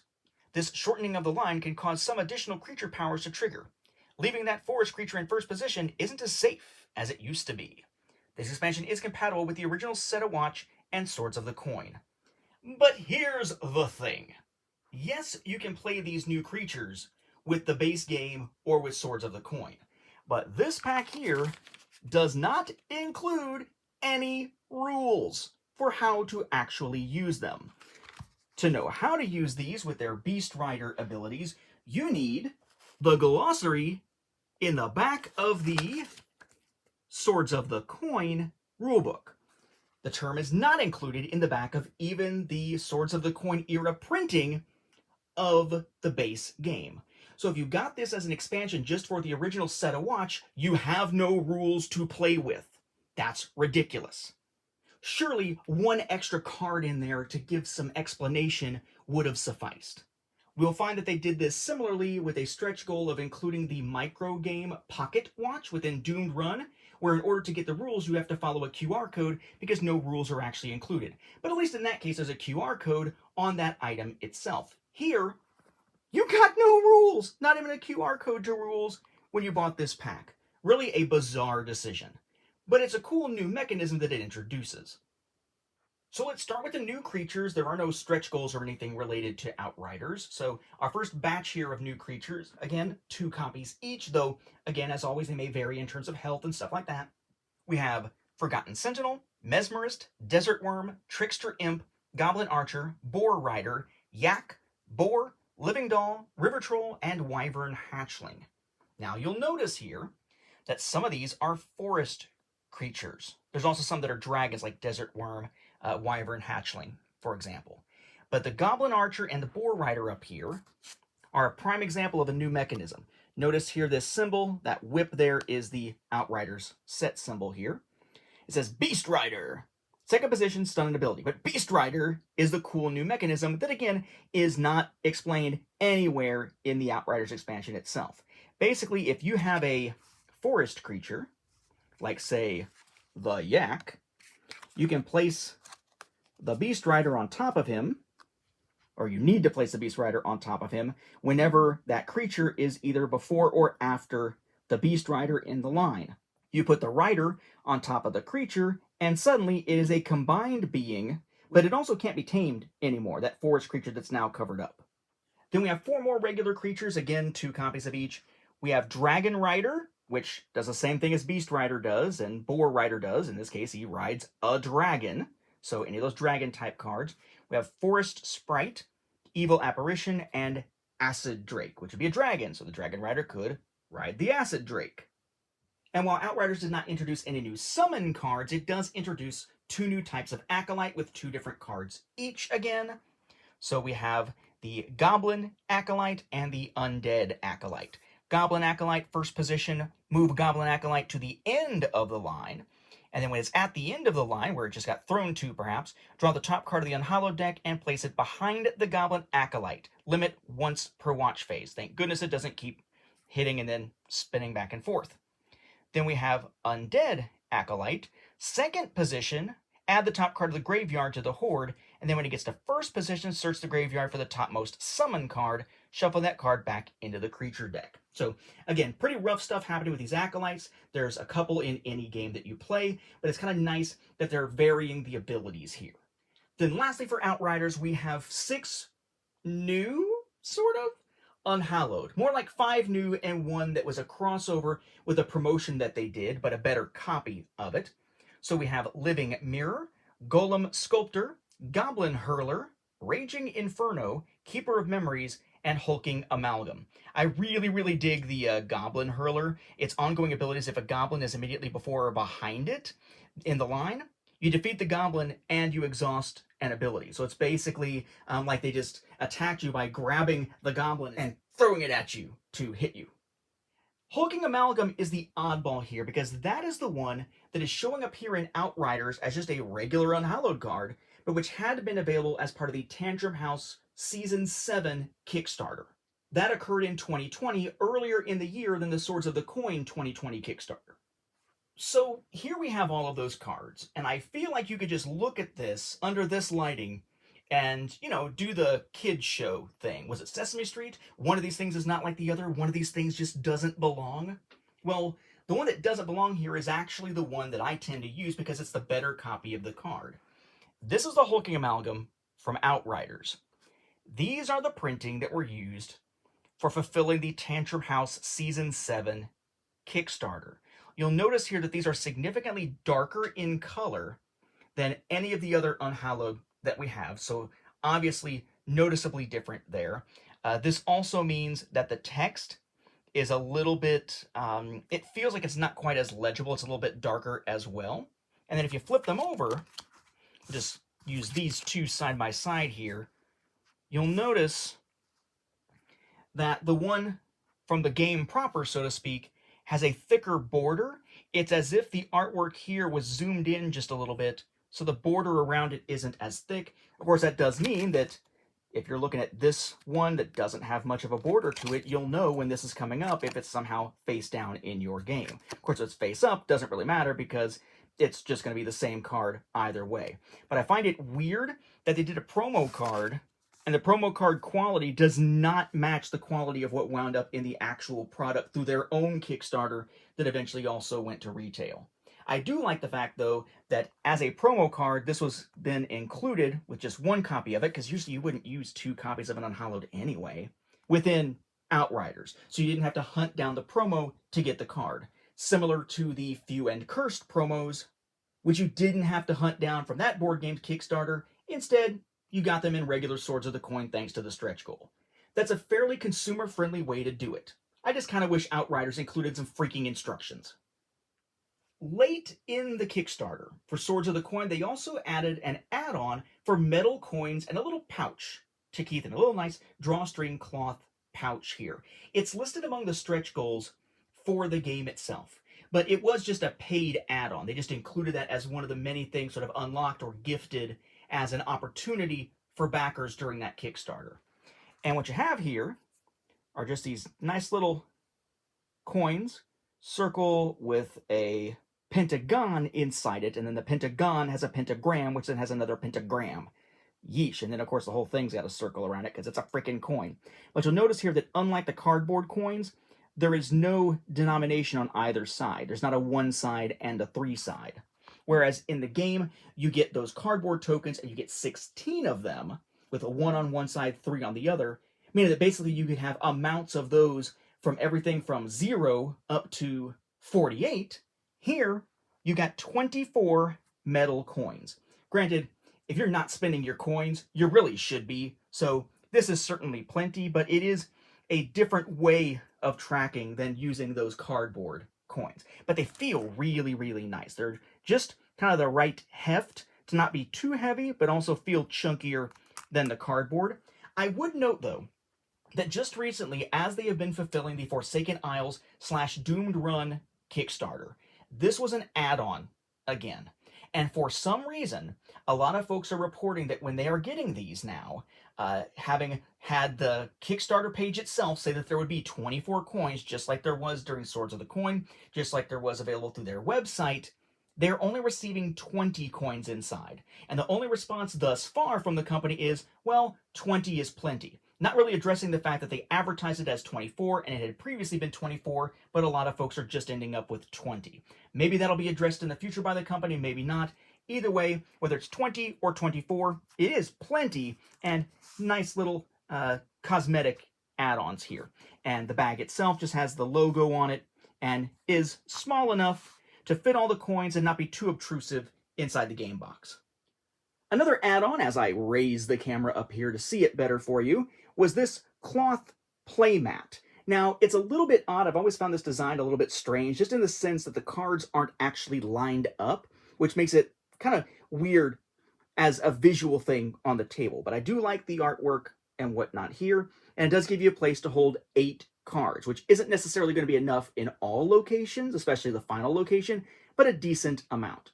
This also gives me an opportunity to show you what I mean when talking about how many creatures are revealed by the campfire.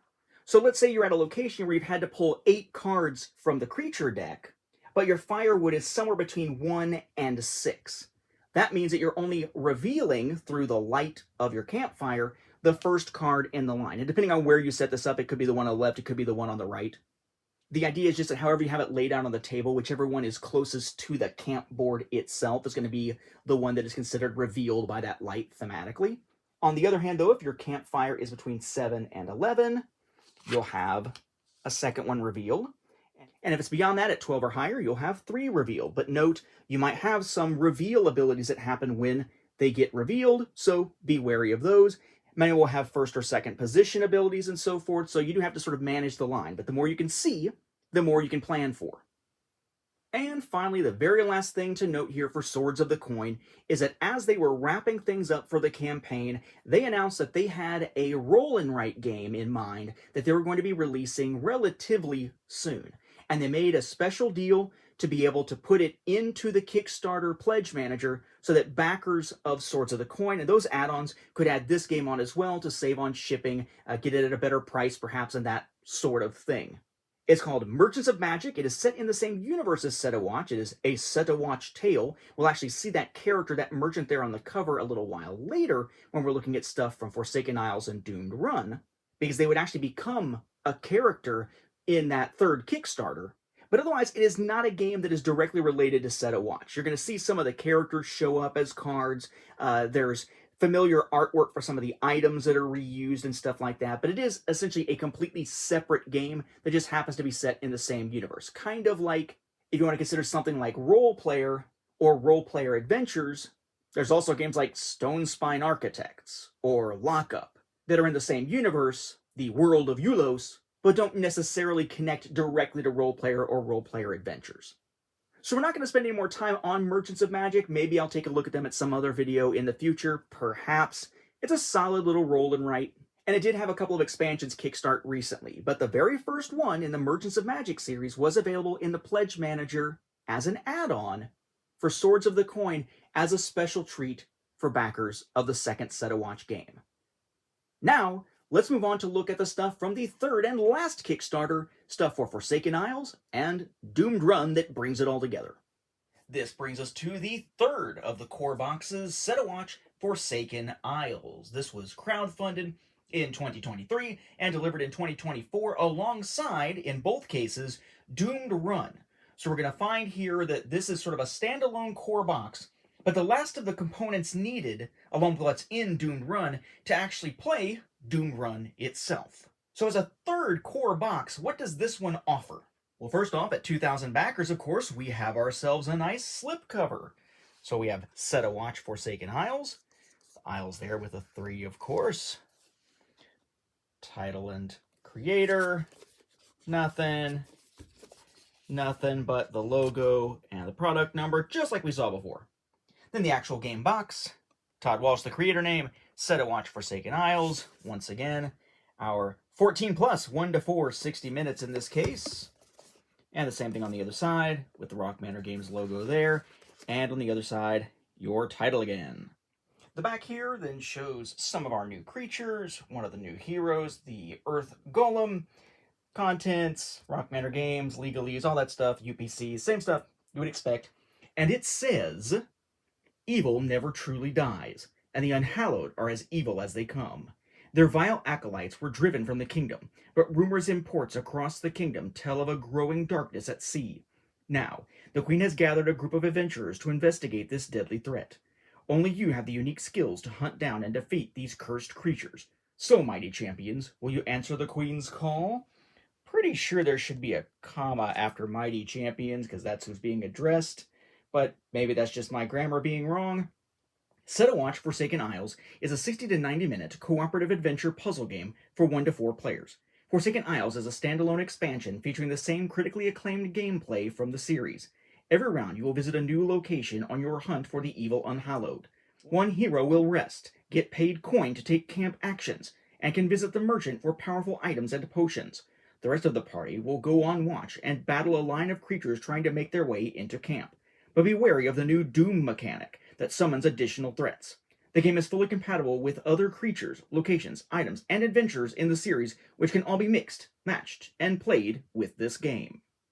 Now you notice there have been some updates here to the board. You still have your space for your unused location cards and your horde deck up there, your map deck, and your current location. You still have the whole chop firewood thing. You still have scouting ahead, checking the map, healing. Equip has been moved over, and Equip now has an Equip/Evoke. When you put a die there now, you can choose one of 2 different things to do, but not both. Equip like normal, or Evoke, which is to take an Unhallowed that is not actually in the game right now and stick it at the bottom of the Unhallowed deck. You notice we still have the coin spots, so working just like before with Swords of the Coin, you're going to be getting coins when you go and do these camp actions and whatnot. You're going to be able to use those to buy from the merchant. But you notice that the reason why they moved Equip over there with Evoke on it here is to move these down. So now we get this sort of condensed side here and a new section up at the top for Doom alongside our standard campfire. Normally, I would point out these smaller components here in a moment, but because we're about to see some to make sense of this board, let me note here that, of course, we do have our regular fire token and the standard 4 camp tokens like usual. But now we also have 3 Doom tokens, and as you would imagine, these go on the board in these spaces here. And there are various game effects as you go along that will cause you to gain Doom. Now, if you're lucky and you wind up rolling doubles or triples so that you can use Seal or Vanquish or Bolster, each of those not only does its regular effect, but also lets you lose 1 Doom. But we'll see some locations that might cause you to gain Doom or Unhallowed and so forth, just various game effects that might cause you to gain Doom. And that is, a bad thing, because if at any point you already have 3 Doom tokens on the board, and you're going to gain a 4th that would essentially overflow it, you're going to put the top card of the Unhallowed deck at the end of the line face down, so now they have joined your current battle. You're going to add the top card of the creature deck to the Horde, so that's 1 more you're going to have to deal with in the final battle. And then, thank goodness, you remove all Doom tokens from the camp board, so it can't just keep happening. It can still build up again, but you got to get all the way back up to 4, 3, and then the overflow for that kind of insanity to happen again. So there's a little bit more of a ticking clock mechanism here to some degree that you need to manage. Then, of course, we have some new adventures, 4 of them originally planned for the game, and then 2 that were unlocked via various stretch goals, in this case, all social-based stretch goals, or at least social media and website-based stretch goals here.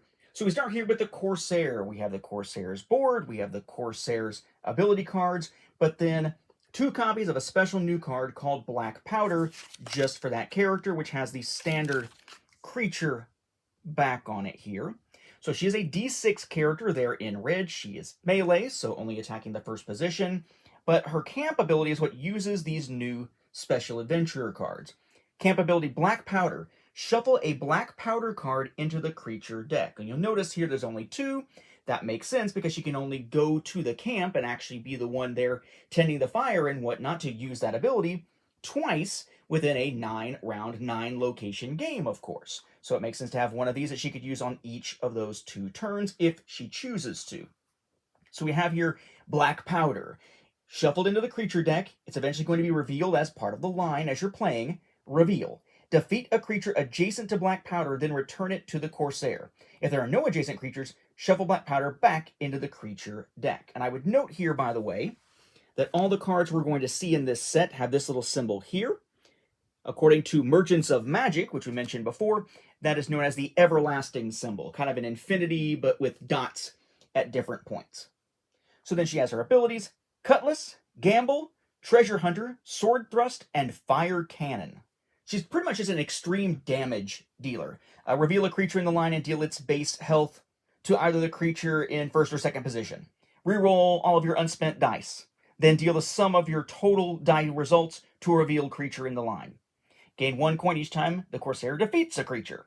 Deal damage equal to the sum of your total die results to the creature in the second position of the line. Defeat the creature at the end of the line, then peek at a creature in the line. Very, very powerful for attacking. Not a lot of other type of abilities, though. Just very much focused on just damage, damage, damage.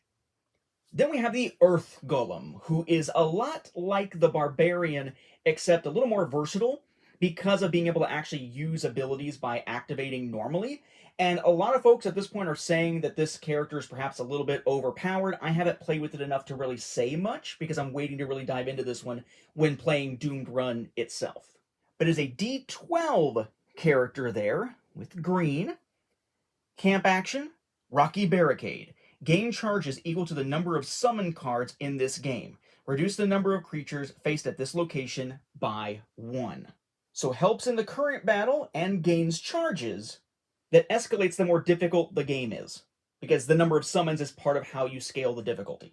Then you have the passive ability here, through Golem's Rock charges, to spend a charge to increase an unspent die by 1. Then pretty powerful abilities. Hurl Boulder, deal damage equal to the current location's enemy count to a revealed creature in the line.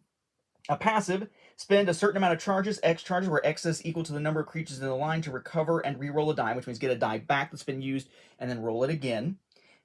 Rock Shield, negate and discard the next summon card or cancel the next first position creature power from triggering. That's pretty solid, though you got to make sure that it's actually going to come up in that turn or it might be a waste. Rock Fist, deal damage equal to X, which is a die value, plus the enemy number of the current location to the creature in the first position. And Earthquake, defeat up to 2 revealed creatures in the line, each having health less than or equal to the enemy count of the current location. So a lot of stuff based on the enemy count of the location, but just like Rocky Barricade, it's kind of about taking a particularly difficult location and making the fight easier by building off of that number, either by reducing it directly or by gaining some benefit from it being a tougher location.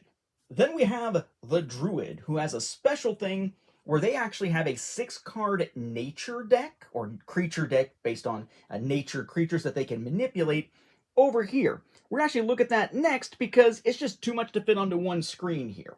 So, we have the Druid, D6 character in red, range, so hitting the first and second positions. We have the camp ability, commune with nature. Look through the nature deck, that's those, and choose a card to shuffle into the creature deck. Then you may rearrange the cards in the nature deck in the order of your choosing, basically stacking it so the next one that comes out is the one that you want. Then we have the abilities here, related again to the nature deck for the most part. Activate all powers of the creature on top of the nature deck. So just kind of flip it and do it. Passive. Once per round, shuffle the top card of the nature deck into the creature deck. So kind of like Commune with Nature, only you're not getting to set everything up after the fact. But it's also something you can do while you're actually in battle as opposed to being at camp. Beast Form. That was Forest Aid. Beast Form. Deal damage equal to X, a die value, plus the health of the top card of the nature deck to a revealed creature. Then place the card on the bottom of the nature deck. Nature's Call. Defeat an unrevealed creature in the line and replace it face down with the top card of the nature deck. And then Join Me, which always makes me say it in Vader voice. Swap a forest creature in the line with the top card of the Horde. Choose another adventure to recover and reroll a die. So that kind of makes the Horde weaker. So what is this nature deck that this character is constantly manipulating or drawing to use numbers from? Well, it's these 6 cards that are shuffled together and set aside face down for the Druid at the beginning of the game. We have the Chipmunk, the Beaver, the Badger, the Owl, the Jaguar, and the Stag. Notice they are all forest creatures, and they all do something beneficial for the player. So we have the damage they could deal being pretty much minimal. 0, 1 for the most part, 1 that's 2. Then health varies. 7 for the Jaguar, 6 for the Stag, 5 for the Owl, 4 for the Badger, 3 for the Beaver, and 2 for the Chipmunk. But just running through these abilities, the Chipmunk, stick it into the deck. Again, sticking it in with that passive if that is one of your equipped ability cards that is not exhausted, or maybe using that camp action. When it's defeated, you get 3 coins, and then put it on the bottom of the nature deck. All these are put them on the bottom of the nature deck at the end. Then the beaver, you get 3 fire, because of course they're getting the wood for you, and then you stick it on the bottom of the deck. The badger, when it's revealed, choose an adventurer to change one of their unspent dice to its maximum value, and then when defeated, stick it at the bottom. Owl, with great eyesight, right? Reveal one creature, negating its reveal power, then stick it on the bottom of the deck. Jaguar, when revealed, defeat a revealed creature, then stick it on the bottom of your deck when defeated. And finally, the stag, when revealed, choose an adventurer to recover and reroll a spent die. When defeated, again, stick it on the bottom of the nature deck. So you're constantly plugging these into the creatures, so they're coming out in the line instead of a more powerful enemy creature. And when you beat them, because yes, you do have to beat them, you get some benefit. And if you don't beat them, which would be odd, but possible, the damage they deal is minimal. Then the last one that wasn't a stretch goal is the Fire Sorceress. And she's interesting because she is essentially manipulating the campfire itself, which is pretty cool. Though, could be devastating. You just gotta be very careful when playing as the character. So we have it as a D8 blue character here, ranged, and the camp ability, Burn Bright. Increase the campfire reveal level by 1 until the end of the round. Pretty good, right? So regardless of where the campfire is, reveal 1 more card. That's nice. Then we have all these abilities that all do something with the campfire. We have Ember Flare. Reveal 2 creatures in the line, then plus X fire level, where X is the total attack value of the just revealed creatures. Ignite. A passive. Once per round, subtract X fire level to deal 4 times that damage to a revealed creature. Rekindle. Add fire level, value of X, where X is equal to half the die value spent on this ability rounded up. If exhausted, you may use half the value of a spent die. Because again, you can spend a die to activate it or flip it to exhaust it, just like any other ability that's not a passive. Inferno. Deal damage equal to the current fire level to a revealed creature, then subtract fire level where X is the campfire reveal level, right? So 1, 2, or 3 typically. Or Engulf. Defeat the creature in X position in the line where X is equal to the campfire reveal level, then subtract X fire level. So a couple of options to essentially add to the fire, and then 3 that let you basically use the fire to do some damage and whatnot, but at the expense of decreasing the fire. Then we have our first stretch goal character, the Merchant. Yes, the same merchant shown on the cover of Merchants of Magick. This was unlocked when they hit 250 fans on BoardGameGeek, 2,000 backers on Kickstarter, and 2,000 subscribers on their YouTube channel. So she is a D6 character, red. She is melee. Notice here, equipped item limit 3. Normally it's 2.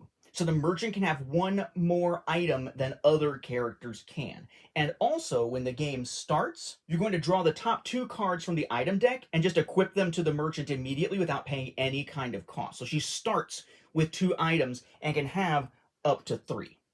Then as you'd imagine, most of her ability cards, 4 out of the 5, deal with items in some way. And interestingly, she is a character who actually has more passive than active ability. She has 3 freaking passives.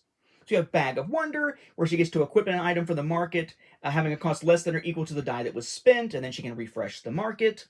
Magic Potion is the one that doesn't deal with individual items, which is just that once per round, she can turn one of her unspent dice to its maximum value, reveal a creature, and refresh the market. Notice that's all and. Enchant item once per round, recover and reroll a die spent on an item, or spend 3 coins to refresh an exhausted item, so she could take an exhausted item, turn it face up to be able to use it again. Item Explosion, I love this one. This is not a passive, this is an active. Discard up to 3 items from your possession and or the market, so they don't even have to be hers, to deal damage to a revealed creature equal to the total cost of the discarded items. And then finally, another passive, Refurbish. Each time an item is discarded, you may reduce the sum of your unspent dice results by its cost to gain it. She is just zipping through those items and using them to their greatest potential, even in ways that the item isn't intended to, like, making them blow up. Then finally we have the Halfling Cavalier, unlocked at 250 Doomed Run fans on BoardGameGeek, 3,500 backers, and 2,000 followers on their Instagram. And this is a pretty versatile character here. So it is a D6 character. Notice that it is red, and it is only melee, at least at sort of its base level here. We'll see that that can change. The camp ability here, Train mount. You may flip your status card from on foot to mounted, then set one of your unspent dice to any result. I'm sorry, wait. On foot or mounted? That is this card. Yes, another one with a special adventurer card. When he is in mounted form, or mounted status, I guess he's not changing form, he's just getting on the freaking horse or whatever. Or in this case, it looks kind of like a panther-looking thing or something. Anyway, when he is riding, passive, his direct attacks are increased by 4. So a 6 becomes a 10. That's crazy. On the other hand, if he switches to on foot, so he's not riding anymore, although the image shows it because it's just, the image of the character here, the standard image, he gains +1 range. So essentially, when he's on foot, he becomes a ranged character, just like, say, the original Elf Ranger back in the first set. So he can change that up, and he has a couple of abilities that he can sort of choose to hop down from being mounted to be on foot to get some extra benefit out of. The Mighty Halberd, defeat a revealed creature whose health parity, meaning whether it's odd or even, matches the parity of X, your die value on here. Then you may dismount to resolve this ability again. Say, wait, what? So let's say the creature has a health, at least this is the way I'm understanding it. Say the creature has a health of 6. That makes it even. So as long as you place one of his D6s on here that is either a 2, a 4, or a 6, it is also even. It matches, you defeat the creature. And then you can dismount, switching this from mounted to on foot, to be able to do that again. So in that case, going after another one that's even. Weird, but cool. You have charge, defeat the first unrevealed creature in the line, which is usually going to be the second, third, or fourth, depending on the fire level. Then you may dismount to resolve this ability again. Strong Bond is a passive. Each time you defeat a creature, you can increase one of your unspent dice by that creature's attack value. Right ahead is pretty cool. It's kind of like a reverse campfire. So you start from the end of the line and reveal creatures equal to the campfire reveal level, and then you can direct attack any revealed creature for the rest of the round. So say there's, 6, and you got the first 2 revealed, then he has the ability to reveal the last 2, so it'll be the middle 2 that aren't, so he could attack the one in the 1st, 2nd, 5th, or 6th position in that case, and then mount up. Basically lets you go from being on foot to mounted, or to put the top card of the horde into the graveyard if you're already mounted. So decreasing the size of the horde so that at the end of the game there's less to fight at the final location. Then of course, before we get into cards, we have our dice, always again in sets of 3, so we have a set of D12s, D8s, and then 3 sets of D6s. Then I think I said we didn't actually need to mention it again, but we will. Forsaken Isles does also have a merchant, and the merchant board is the same as what we saw back with Swords of the Coin, along with having 16 of those 1 or 3 coins. Then the game again has a nice array of items. This is the first batch of items to show you, and the reason I've separated these out is because these also exist in Swords of the Coin. And notice that just like the Swords of the Coin, there is no set label on the items. They're meant to be mixed together, but then separating them out is going to require some type of third-party solution to separate them. I have provided that as an Excel file on BGG under the base Set-A-Watch game for someone who really wants a detailed card list. So the ones that repeat are the Endurance, Health, and Strength potions, then the Vanquish, Seal, and Bolster scrolls, then 1 copy each of Firewood, Backpack, and Acid Vial. It is 1 copy each of the potions and the scrolls as well. Now, one thing I would note about these, I don't know if you'll be able to tell this very well. If I turn this kind of into the light, this is one from Swords of the Coin. You'll notice that kind of hatched pattern on the card. That is one way to tell because that is a linen finish. It doesn't feel like it, but it is a linen finish.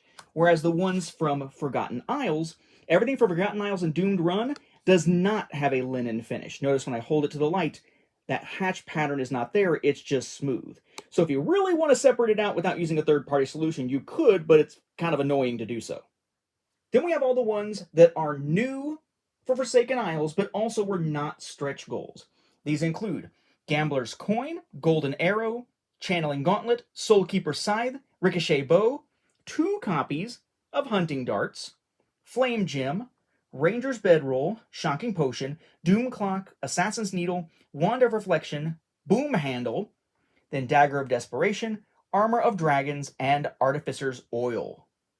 Then we have the last 4 that were stretch goals, the Iron Boomerang at $50,000, the Brooch of Refresh at 1,750 backers, the Potion of the Elves at $200,000, and the Potion of the Dwarves at 3,250 backers. Then we have our new locations. Let's start with the regular ones and the ones that were not stretch goals here. To start off with those, we have River of Lost Souls, which seems like it's kind of a weird combination of like a Poison song and Billy Joel, maybe? Sorry, child of that era.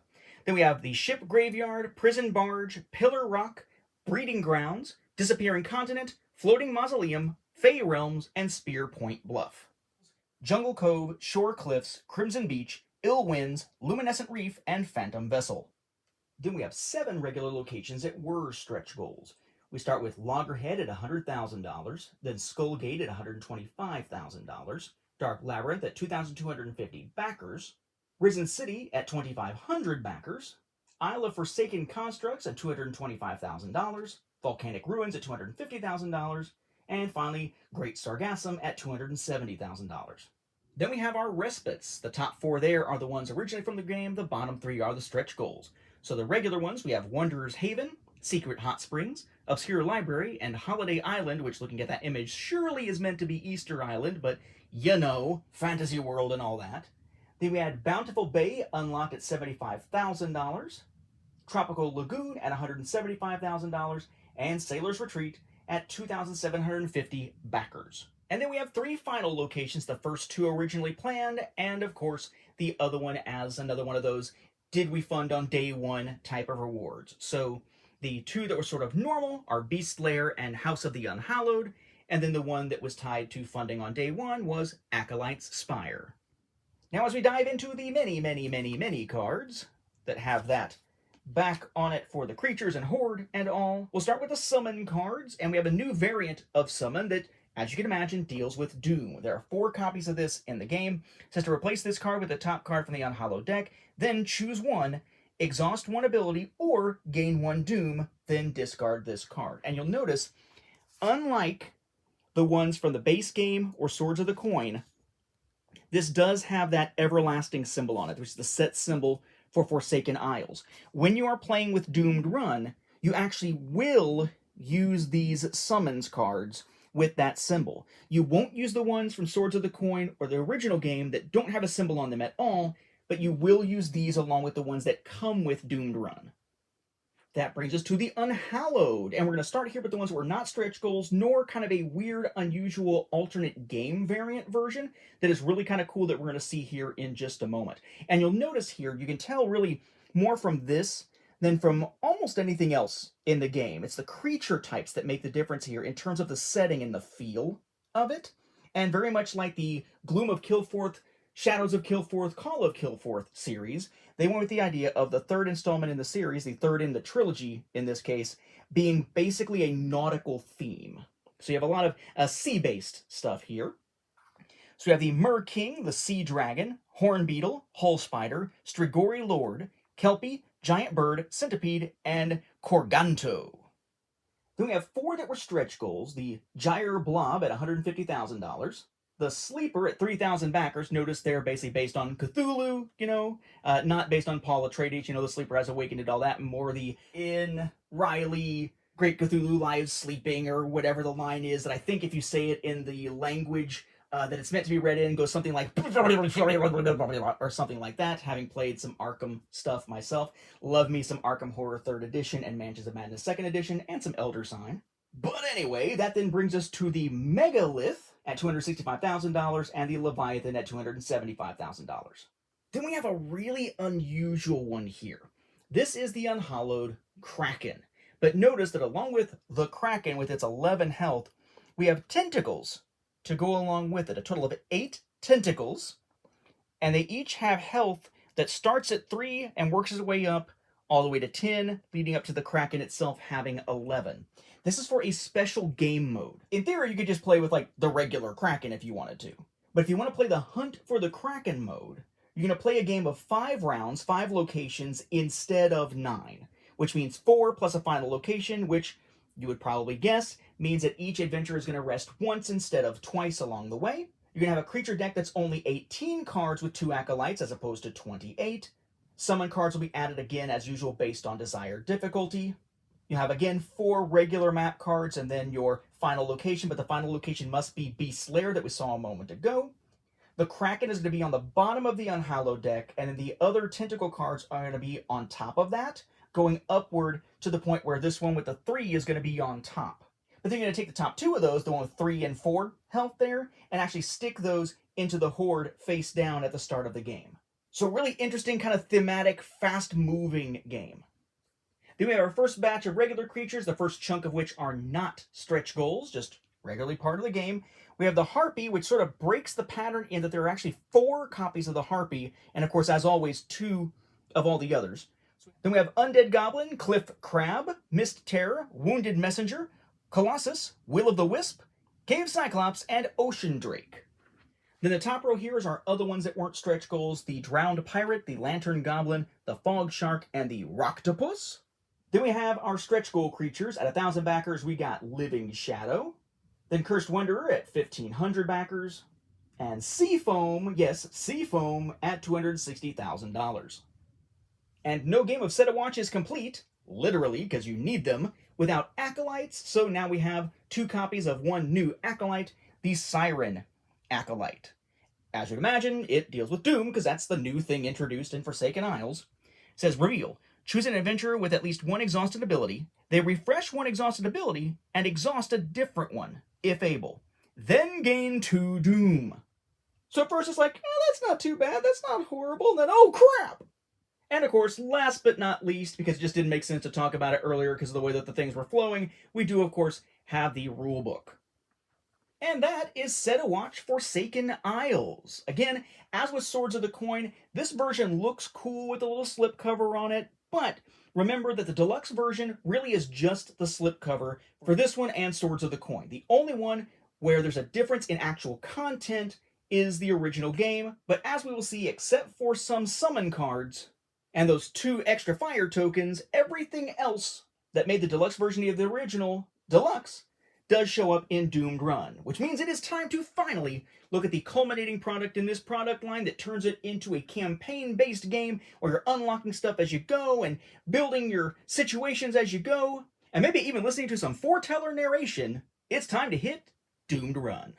So here we have it. This is Doomed Run. It was crowdfunded on Kickstarter alongside Forgotten Isles, and it is the culminating adventure, the culminating campaign of Set a Watch. But yes, you do need to own basically everything gameplay-wise to be able to play Doomed Run. You must have all 3 of those base games we've looked at, and Outriders, and Doomed Run.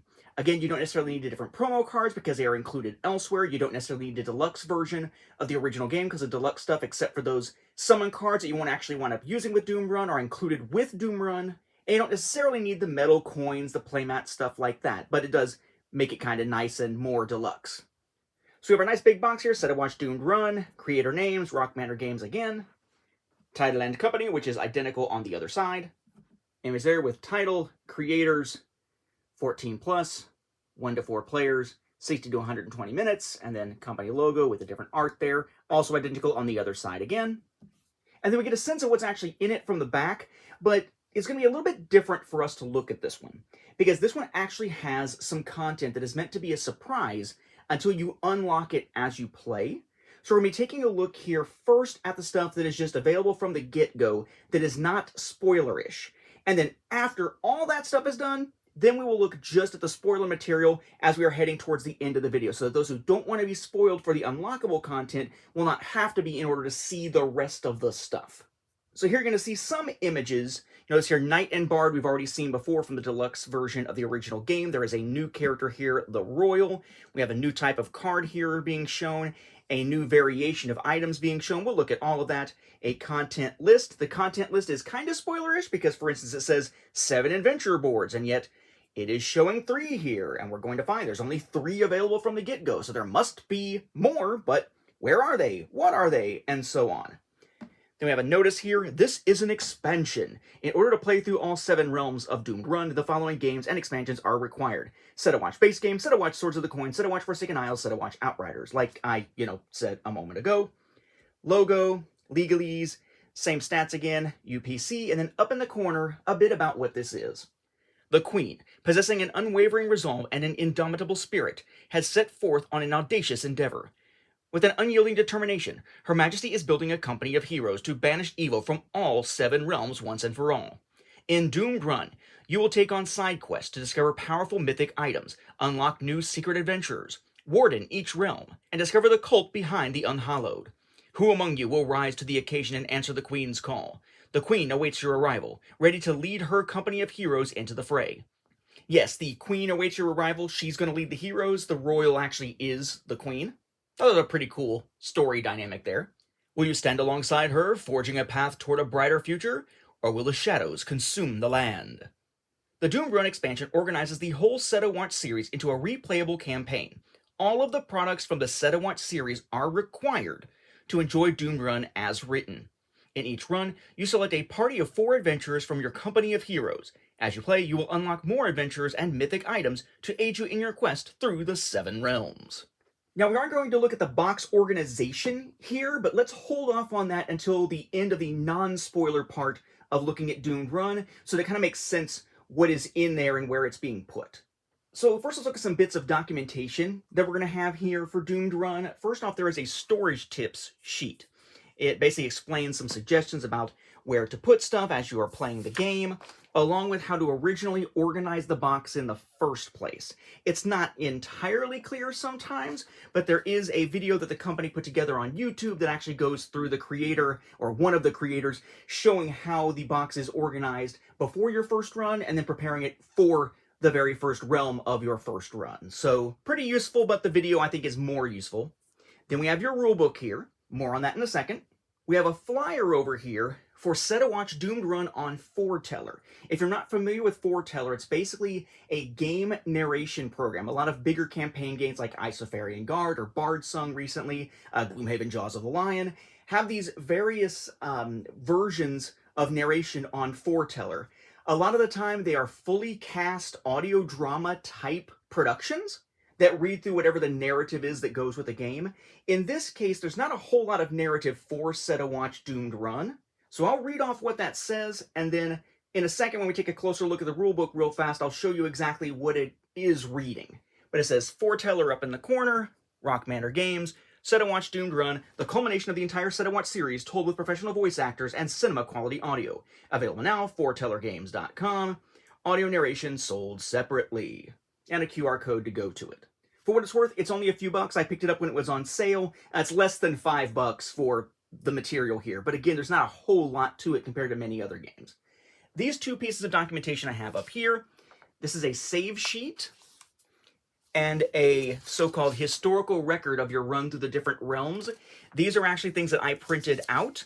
They're included within the rulebook, but of course, if you don't want to write in the rulebook, they make these available for download as well. So definitely, if you're going to play Doomed Run, grab those files, print these out. They're on the Rock Manor Games website, and also, I believe, on BGG. That is Board Game Geek. Before I put it away, the other side of that Foreteller sheet here just says, elevate your gameplay with professional narration featuring voice actors, special effects, and thrilling music for an unforgettable experience. Available now, foretellergames.com. I've actually got a few of those that are on there. Isofarian Guard, I've got Forsaken coming, I've got Dungeons of Infinity 2nd Edition coming, and so on. I had Gloomhaven Jaws of the Lion. Wasn't my cup of tea. But yeah, Foreteller, pretty cool stuff if you're into audio narration and dramatic audio to go with your games. So let's take a look at the rule book here real quick. It's got an overview. There's kind of that same story thing noted before on the back of the box. There is a component list, but if you're trying to do an inventory, understand that while it doesn't really spoil anything in what they're showing here, they do include the numbers of all the different components. And the only way you're going to have all the components in those particular counts is to open up all of the different realm envelopes to double check. Again, we will address everything that's non-spoiler first, and then the realm envelope spoiler stuff at the end. Then you got your general instructions set up, which we'll look at here in a second when we look at the board and whatnot. But once you get partway through, that's where you get to your individual realms. And basically you're playing one realm after another to go through 7 realms. Realm 1 does not have a separate little envelope because it's just the base starting components with a few other things mixed in for Doomed Run. But then every subsequent realm, you're pulling stuff out of an envelope and using that and mixing things together. But it's going to tell you what creatures, Unhallowed, what map cards and all that stuff that you're going to need from each individual set to put together as you're building your various decks and whatnot for each run or each realm of the run. And it does tell you how much starting doom you have as you go through. And the way this is played, it's not exactly the same as a standard game where, a realm might just be, okay, it's 9 locations, standard stuff. Not in this case. The way it works, as they explain on page 10 here, is that basically you're going to have 3 so-called expeditions into a given realm. So like realm 1 will have 3 expeditions, realm 2 will have 3 expeditions, and so on. So 7 realms, that is 21 expeditions. Unless you die and have to repeat something, then it's even more. But the first 2 expeditions of each realm are only going to be through 4 locations. So 4 rounds, basically. Then you're going to do some upkeep in between the first and second expedition and the second and third, but that third is going to be the one that just takes you through whatever locations are left up through the final location, with it potentially varying in length. The key things being that you're not going to reset your fire level, your doom, your coins, your equipped items, your ability cards, your rest tokens, or the horde at the end of that first or second expedition. All that stuff is carrying over as you go throughout the entire realm. You may be in so many locations that each adventure needs to rest more than 2 times, so you'll do your normal resting twice so that everybody's done 2 within those first 8 locations, but then you're going to bring all the rest tokens back and start using them again, going through that same kind of process. And the biggest one is that in most games of Set a Watch, if at the end of that final location, at least one of your adventurers has at least 1 unexhausted ability card, then you win, because somebody survived after defeating the enemies. But there is a greater cost here, because at the end of an expedition, that is one of those 3 pieces here, if you have an adventurer who has all their ability cards exhausted, they're dead and they are gone from the game. Period. They're gone from this entire campaign run. One of the big parts of Doomed Runners would be managing your adventurers and making sure that you always have enough to do the next run, because if it turns out that you can't, game over. But the other thing I wanted to point out here was that this text here is essentially a setup for that individual realm, and this is all that is on that foreteller narration. It's literally just one narrator essentially just reading this. It's got some background music and sounds and whatnot, and it's a nice narrating voice, but don't expect something that is as heavily dramatized as what you might see with a lot of campaign games otherwise on foreteller. There just isn't any other stuff for them to have dramatized for Doomed Run. It's honestly kind of a little weird that they even did it for Doomed Run, but it's nice to have, and it's only a few bucks. Then at the end of a realm, there is scoring if you want to score yourself, if you're going to do multiple. And the idea is that you're really only opening up those envelopes one time to pull the stuff out of them. So on future runs, you won't just, pack them up again and go through it as if it's brand new, because the surprise is already gone. Instead, you have options for a new run plus, a random run, or a curated run. The curated run is kind of like resetting, but only in the sense that you can only use the same starting adventures and set up the side quest deck so that you're going through them in essentially the same order of waves of content. You're not packing anything else back into envelopes or anything. And then at the back of the rulebook, you've got the save sheet and the historical record that I showed you a moment ago, but again, I would just download and use the ones that you can print. But I'm someone who hates writing in-game components. Now, for the first time in a Set a Watch game, the camp board is actually separate rather than being a fold-out piece of the box. I know a lot of folks will appreciate this. The boxes are cool, but just a little odd to play with here. So you notice this is mostly familiar. It looks a lot like what we saw with Forsaken Isles. You got your Doom track, a place for checking the map, healing, scouting ahead, equip or evoke, chopped firewood, you got your track there, and of course spaces for the various coins and whatnot. You've got a place for your map deck and your current location, though notice the unused locations and your horde will be off the map somewhere, probably up here just out of habit, and there are 2 new spaces on here.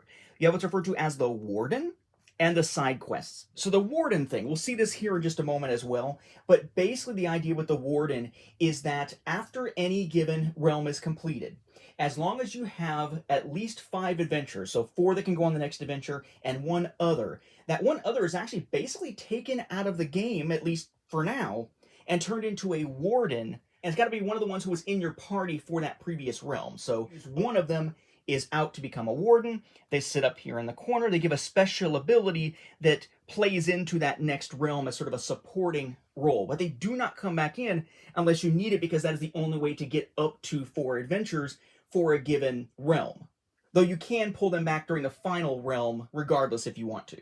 But that's another aspect of that managing your party. Yes, you're going to do things that unlock and add to your party, but you'll have some who die, and over time they're constantly cycling out people who go out to become wardens. And then side quests, we'll see when we look at the cards. Suffice to say, there's a new deck of those that go over here, and you'll be drawing and using them as you play. We'll touch on that when we look at the cards themselves. Now, there are only actually 2 stretch goals for the doomed run aspect of this particular Kickstarter. We're going to see one of them when we look at the so-called Pocket Watch micro game that comes packaged with this. That'll probably be the last thing we look at before we start getting into spoilers later. But the other was at the $285,000 stretch goal, which gave us an alternate camp board. Move stuff around a little bit, still got your doom, still got everything on there that you need, but just kind of a different look, a little less dark, a little more vibrant here, at least with some of the colors and whatnot, but that was a stretch goal. Now, at the start of your first run, or perhaps if you're doing that curated run later as a replay, you actually can only start the game with the 6 original adventures from the first Set a Watch game in its base non-deluxe configuration. The Warrior, the Rogue, the Cleric, the Wizard, the Beastmaster, and the Ranger. Now, as I've mentioned many times, it should come as no surprise here that in Doomed Run, you do also get the Bard and the Knight that you could have got in the deluxe version of the original game. It's just they're not unlocked to be used from the get-go. They are essentially unlockable characters throughout the game. Aside from the one new character listed in the component list, these are the only ones that are sort of non-spoilery for the characters here. And of course, they come with their ability cards.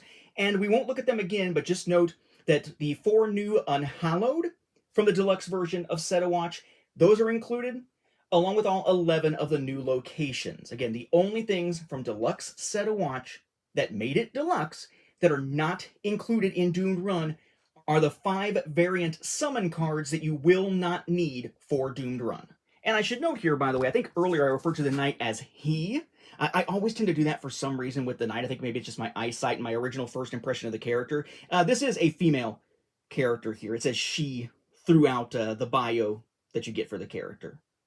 Our one new character for Doomed Run who is not a spoiler and not an unlockable character is the Royal, which is basically the Queen herself going out on this mission with the adventurers here. So we have her board. She is a D8 adventurer. She does have a ranged attack. And her camp action, coin purse. Gain coins equal to half the value of the die result, rounded up, placed here. Then she has her 5 ability cards, Talent Scout, For the Realm, Royal Favor, Royal Assassins, and Crossbow. Not a whole lot to get into with those as far as unusual or weird mechanics, but she does have one of those special adventurer cards, this time actually with just her portrait on the back, which is the Falcon with an attack of 4. Says, Falcon may direct attack any revealed creature in the line. Any adventurer may spend 1 die to increase this attack by the die's value. So she could send the Falcon off to go, attack a creature maybe with a health of 9, and as long as that's got that 4 damage, and an adventurer, whether it's her or someone else, puts a die of value 5 out there as part of that activation, the 4 becomes a 9. And you might be thinking, okay, well that doesn't make a whole lot of sense. They could just use that 5 as direct damage anyway and just do it as a 4 and then a 5 and it's still 9 damage. But notice it is any revealed creature in the line, so unlimited range. So you could use, say, a melee character to spend a die to hit someone beyond that first position. Or maybe even have some of these other characters that have abilities that reveal stuff elsewhere in the line beyond the first 2 spaces, and still the Falcon could hit them. So that does allow some more versatility of range. Now the game comes with quite a few small divider cards for organization. I would note here that there are characters that are unlocked whose organizers are in the pack of organizers when you get the game. So in essence, as you are unpacking the organizers, you will somewhat spoil what characters are coming, even if you don't know what their abilities are or anything. I am not going to touch even the organizers for the spoiler characters until the spoiler section at the end. You're welcome. So we have one for your company, that is all your available adventurers. The dead ones, so anybody who has perished, who is not available in the game anymore, and then your party, that is who is actually your active party going into this upcoming adventure. Notice here that the artwork is just the cover art from Set a Watch, Swords of the Coin, and Forsaken Isles.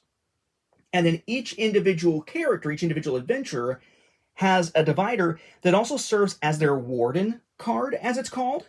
When that character is the warden, their card goes in that little space on the upper left of the map board that I mentioned before. This one over here. That represents them basically guarding the realm while the 4 adventurers who are in your party go off and fight the current battle. But you notice each of these cards, we'll use the Beastmaster here. On the top there it says Nemesis. So each time you're setting up your creature deck, you're going to take all the creatures that are listed like I showed you in the rule book, but then you're going to take all copies, typically it's 2, of the Nemesis enemy listed for all 4 adventurers in your party and mix them into the creature deck as well. And some of them will have symbols telling you where they're from. If there's no symbol, then it is the base game. If it is the coin symbol, it's Swords of the Coin. If it's the little everlasting symbol, it looks like the infinity with the dots at the 4 cardinal directions, that is Forsaken Isles.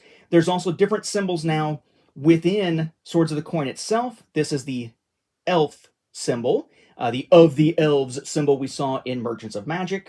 We'll see more different symbols as we go along, so I'll just call them out as we see them. But notice here, not only does it serve as an organizer and tell you what Nemesis will go in, Nemesis, but also when they are a warden, this is the special ability that comes into play during that next realm. So in this case, the first time a forest creature is defeated each watch phase, an adventurer may recover and reroll a spent die. So the Beastmaster is going to bring in the Haunted Highwayman, and has that ability. The Wizard will bring in Corrupt Guards with the ability, start the realm with an adventurer on a side quest returned to the box, joining your company. The Cleric's Nemesis is a Sewer Ghoul with the ability, start the realm with no exhausted abilities. That's freaking awesome. That's basically 1 extra health for each, plus more abilities to be able to be used before going to camp. The Warrior's Nemesis is the Enraged Farmer. Start the realm with 12 fire as opposed to typically 7. Each Chop Wood camp action is increased by +1. Ranger, it's the Acolyte Initiate, that is the Nemesis, and when selecting new side quests this realm, you may attempt an additional side quest. We'll talk about that here in a little bit. And then the Rogue, it is the Topiary Beasts as the Nemesis, and the ability, start the realm by gaining a mythic item reward on a side quest returned to the box. Those were the 6 characters from the base game regular edition, so here's the ones from Swords of the Coin. We have the Witch. The Nemesis is the Spooked Horse. Ability at the start of each expedition, reduce doom by 1. Barbarian. Nemesis is Carrier Dragon. Warden ability, each time an adventurer rests for the first time this realm, they refresh an additional ability. Bounty Hunter is the Fell Beast. Notice no symbol there because that is from the base game. The ability, the Horde is added to the graveyard instead of to the line when the final location is reached. That does matter though because there is some carryover between realms and whatnot. The Heretic has Supplicant as the Nemesis. Then at the start of the realm, add 3 Unhallowed from the box to the bottom of the Unhallowed deck.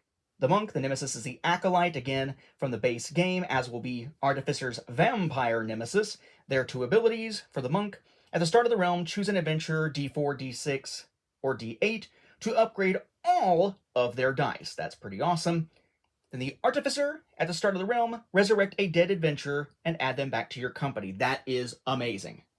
Then for Forsaken Isles, we have the Fire Sorceress, Merchant, Cavalier, Corsair, Druid, and Golem. The Fire Sorceress's Nemesis is Shade. At the start of each expedition, +2 fire. For the Merchant, the Nemesis is the Grave Shifter. Ability at the start of the realm, gain the top 2 items from the item deck. Cavalier, the Dragon Rider, and notice it has that little whip symbol, so that is coming from Outriders. Pick 2 side quests, return to the box, and shuffle them back into the side quest deck. Corsair, it's the Drowned Pirates from Forsaken Isles. Notice the everlasting symbol there. Ability, add 2 black powder cards to this realm's creature deck. So even if the Corsair is not there, you can still be using the black powder. The Druid has the Forest Giant as an enemy, which thematically makes sense. Add the Druid's nature deck to this realm's creature deck. So that's cool as well. Not going to be able to do things to manipulate the creatures per se, but you're just dropping them into the deck, so you do get some benefit from them. And the Golem with the Forgotten Sentinel from Outriders as its Nemesis. Reduce the creature count of each location by -1. Seems subtle, but again, could be kind of a game changer. These are all very powerful abilities, broadly speaking. These are the ones here, the non-spoiler ones for Doomed Run. We have the Royal, the Bard, and the Knight. Again, the Bard and the Knight coming from Deluxe Set a Watch. I can't imagine how many times I've said that already, so surely everybody knows that. The Royal's Nemesis is the Crawling Ooze from Swords of the Coin. Abilities, start the realm with 8 coins. We have the Bard. The Nemesis is the torch-wielding mob from the elf face symbol cards that we'll see from Doomed Run. The ability at the start of each expedition, place an extra coin on each camp action space. And then the Knight, fighting the Gargoyle as the Nemesis, again, from that elf set from Doomed Run, with the ability treat text on dragon cards as if it were blank. And for what it's worth, all of these are just the exact same thing on the other side, hence not needing to show those. Doomed Run doesn't come with any other regular items, but there are a ton of mythic items, actually one per character, that you can unlock. The ones for the unlockable characters I have set aside for the spoiler section here. So we have ours for the base game, Swords of the Coin, Forsaken Isles, and then the 3 non-spoiler characters from Doomed Run. The Warrior gets the Axe of the Dwarves, the Beastmaster gets Spirit of the Wild, the Wizard gets Teleportation Wand, the Rogue gets Sands of the Past, the Cleric gets Healing Staff, although the actual side quest card has some errata on it that is supposed to give you that card because it's meant for the Cleric, but the side quest card says it's for the Ranger, so just be aware of that. We then have the Multiplying Arrow for the actual Ranger. For Swords of the Coin, the Artificer gets Shocking Orb, the Monk can get Divine Greaves, the Trophy Hunter, as it's listed here, the Bounty Hunter, they had errata there too, gets the Hunting Scimitar, the Barbarian gets the Blood Elixir, the Heretic gets the Grimoire of the Dead, and the Witch gets Cauldron of Prophecy. From Forsaken Isles, the Cavalier gets Lance of the Elves, the Golem gets Meteorite of the Stars, the Druid gets Gaia's Charm, Corsair gets Silver Cutlass, the Merchant gets Bottomless Backpack, and the Fire Sorceress gets Fiery Staff. And then finally from Doomed Run, non-spoiler, the Royal gets Informant Letters, the Knight gets Everlasting Armor, and the Bard gets Amplifying Pipes. Now, you'll notice here there are actual coin values on each of these. So these are things that you earn in Doomed Run using side quests. But they can be used in just a regular game of Swords of the Coin or Forsaken Isles, basically just any version that you're playing that actually uses, the merchant and the market to buy items and everything. And these would be what their costs would be if you just shuffle them into the main item deck. Notice they're all a cost of 7 or 8, so pretty expensive as items go, but also pretty powerful. I'll pull a Rodney Smith here and say that I'll leave you to explore the abilities on your own. And since I said you would shuffle them into the item deck, I don't know if it needs to be said, but yeah, it's just a regular item back on these. Now we're going to see a ton of regular-sized card dividers, but rather than doing them all at once, I'm just going to show you them kind of in batches, because it just makes more sense with the way that I am pulling this out of my organization to show you these batches of cards at a time. So these are all things we have already seen that now have dividers for Doomed Run storage solution. So we have the creatures and locations from Set a Watch, Swords of the Coin, Forsaken Isles, and of course there's no locations for Outriders, so it's just the creatures for Outriders. For what it's worth, for the creatures, you're going to put your Unhallowed and your regular creatures and your Acolytes all behind that same divider, but not necessarily your Summons cards, because again, you're not going to use the Summon cards from Set a Watch or Swords of the Coin at all. I would also note that for your locations here, these are just for the regular locations. That is because all the respites from all the games and all the final locations from all the games are actually going to go under their own dividers here. Location respites, locations, final locations.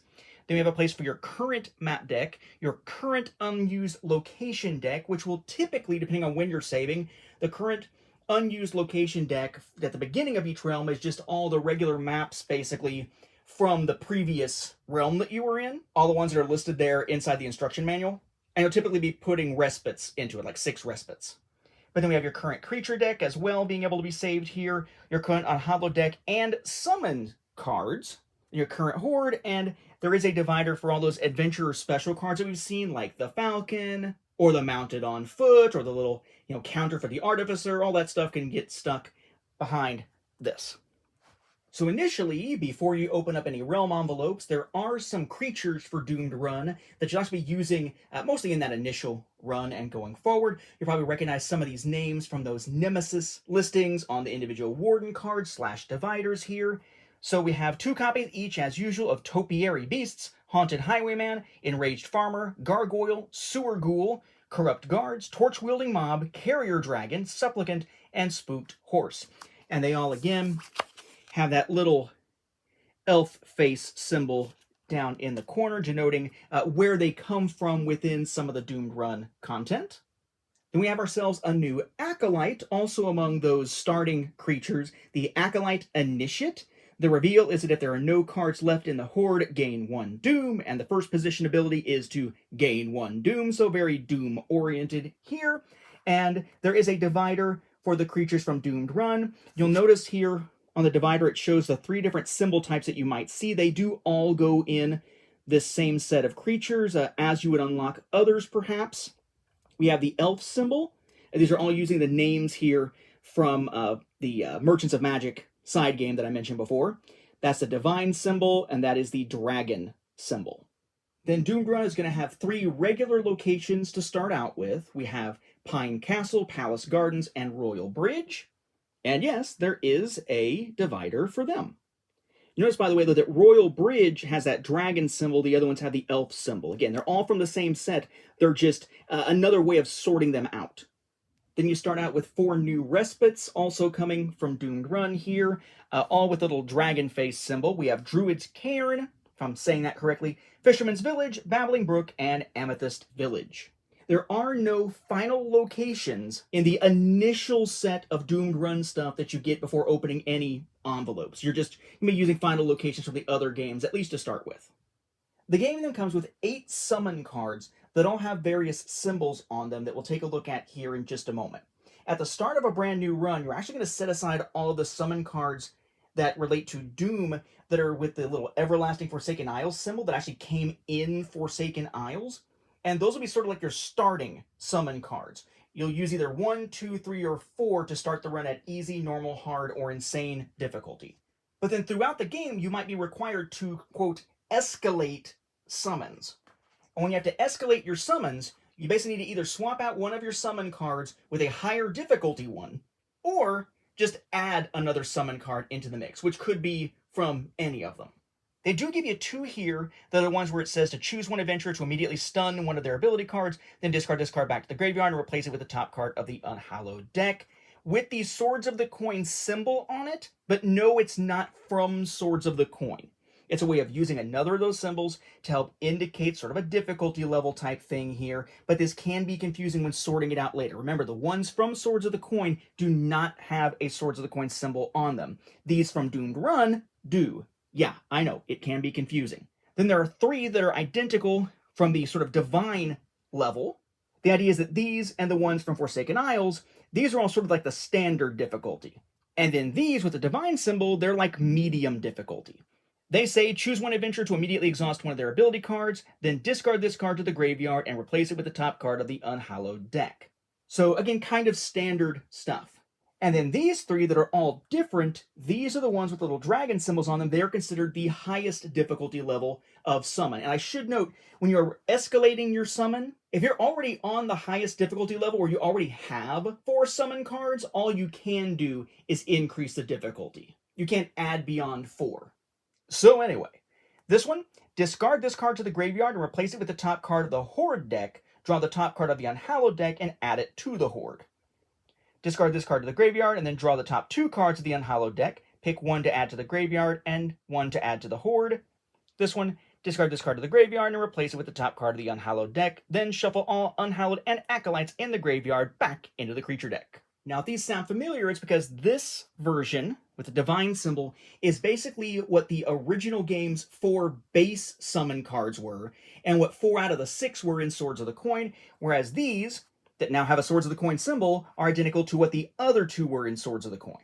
And then these here, which technically aren't giving you technically the same thing as those 5 variant summon cards from the deluxe version of the original Set of Watch, because they do have those symbols on them, are basically those abilities. That's part of why you don't need them.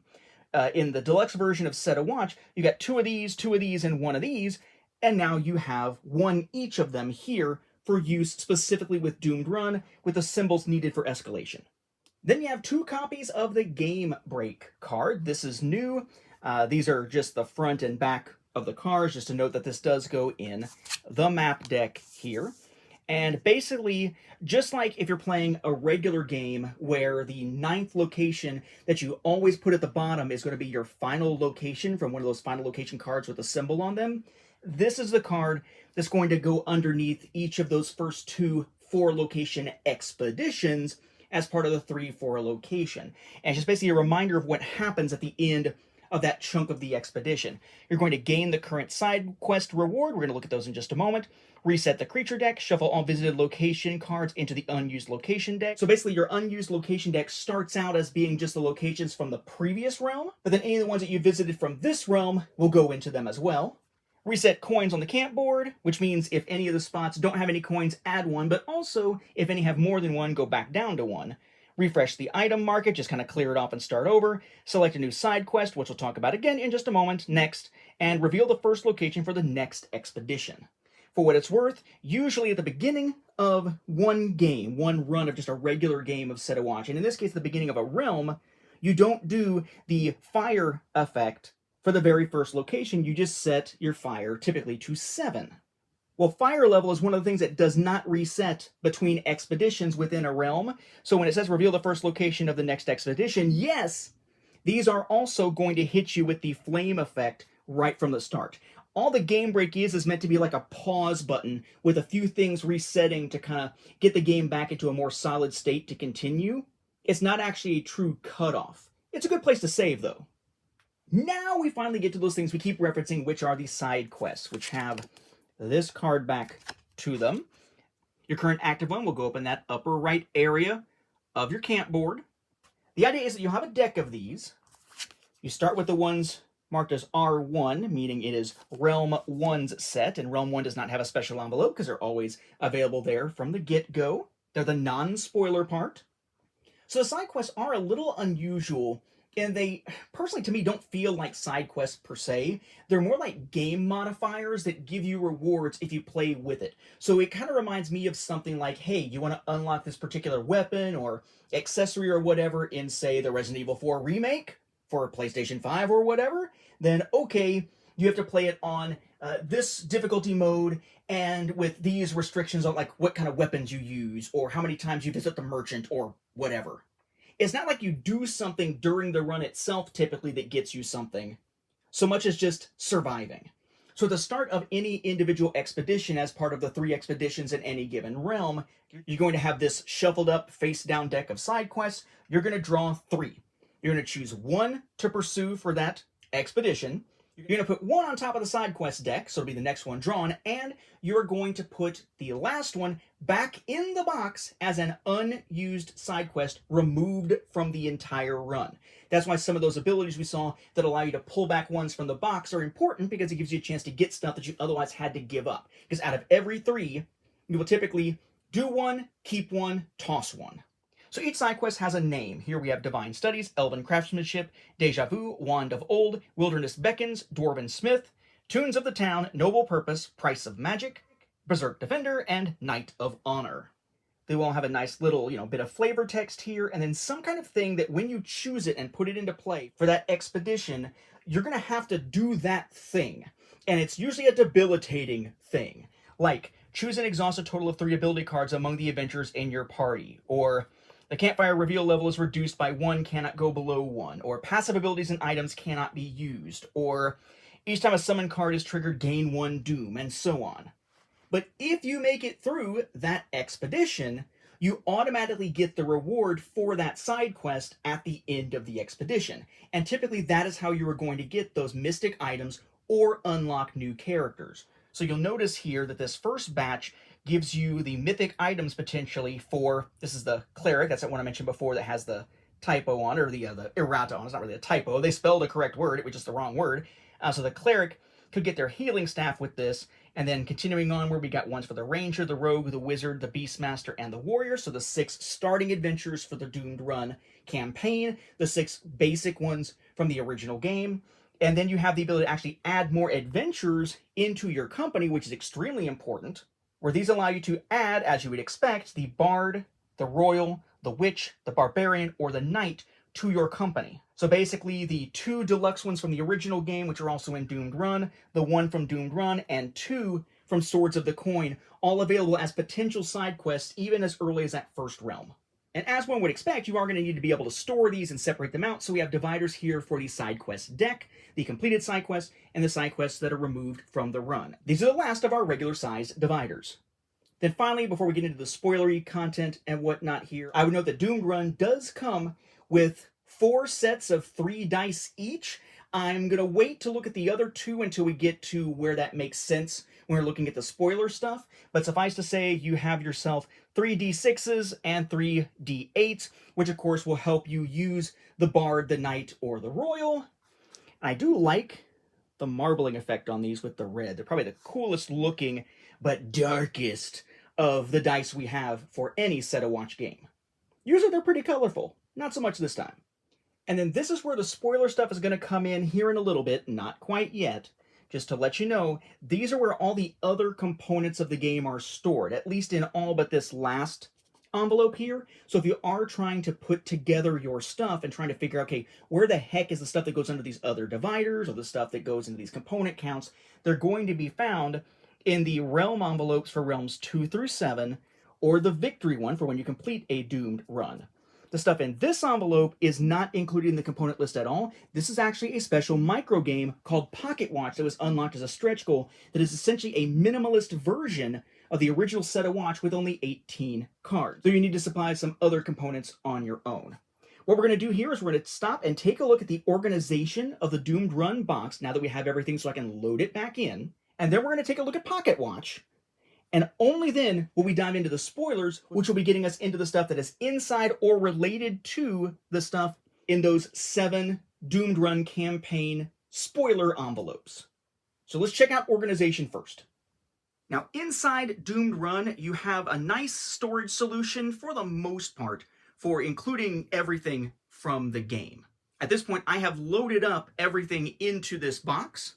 So we've got a tray here that is removable, that has places for dividers that it comes with, that we've taken a look at, and any ability cards for individual heroes.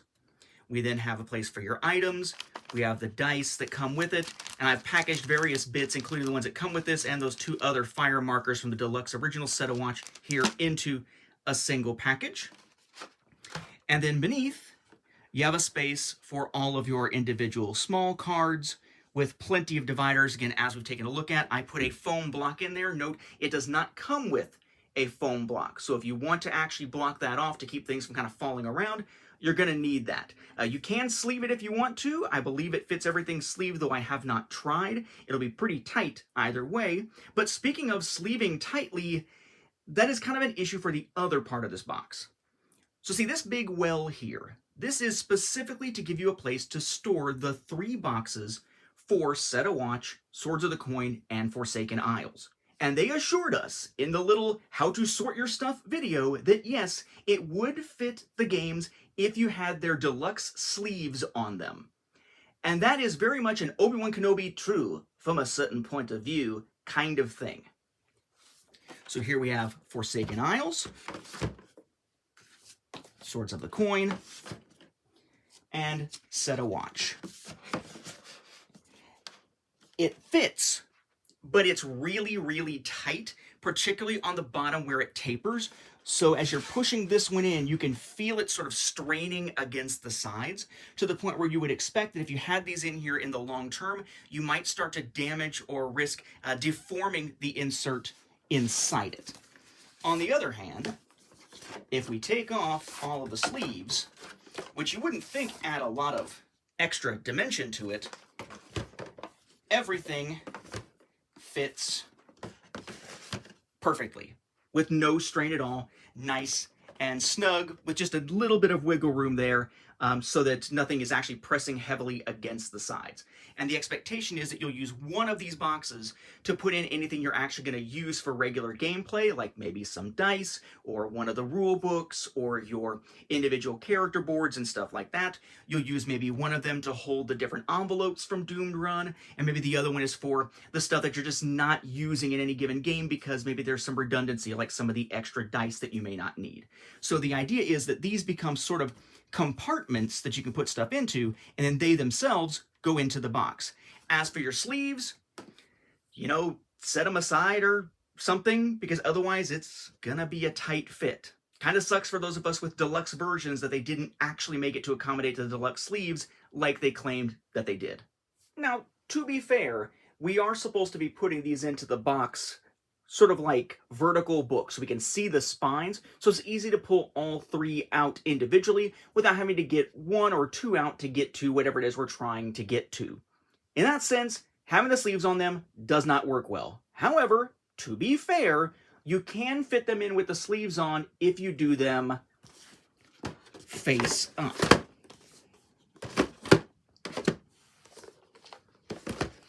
The downside is that now you have to get all of them out to get to the bottom one, or 1 out to get to the second one. You can't just pick and choose them. If you're mostly just packing stuff in the top box, that's not a big deal, but it certainly doesn't appear to be how they meant to have these all packaged in, or what they meant when saying that they all 3 fit. But technically you can, it's just not ideal. Now, as noted earlier, there is another envelope here within Doomed Run, but it is not for Doomed Run itself. It is a really cool micro game. Unlocked at 3,500 backers, this is Pocket Watch, a mini set-a-watch experience. Based on Set-a-Watch by Todd Walsh, but notice designed by Joe Klipfel, if I'm saying that correctly. Now, this creator is actually known for micro games. One of the games I have of his is Hand of Destiny from the Realm of Shadows series from Best with One. Same publisher as the Hunted series. This one is actually meant to be played in your hand without needing to put anything on the table. Pocket Watch, not so much, but it is a miniaturized version of Set-a-Watch played with only 18 cards. However, note, the game itself comes with just the cards. You do not get instructions with it at all. The QR code leads to a resource with the instructions. They're way too detailed to actually fit, even on small cards, into here without becoming kind of messy. So just note, no rules for it here. Gosh, it's kind of like Outriders, only in this case, at least they provided a QR code. You're also going to need yourself some cubes to track stuff with, along with your own dice. So for the record, to play this, you're going to need 6 D8s, 6 D6s, 9 blue cubes, or at least 9 cubes of a particular color, 9 red cubes, or again 9 cubes of a different color, 2 yellow cubes, again, or a different color, and 1 green cube. So 4 colors of cubes in denominations, numbers of 9, 9, 2, and 1.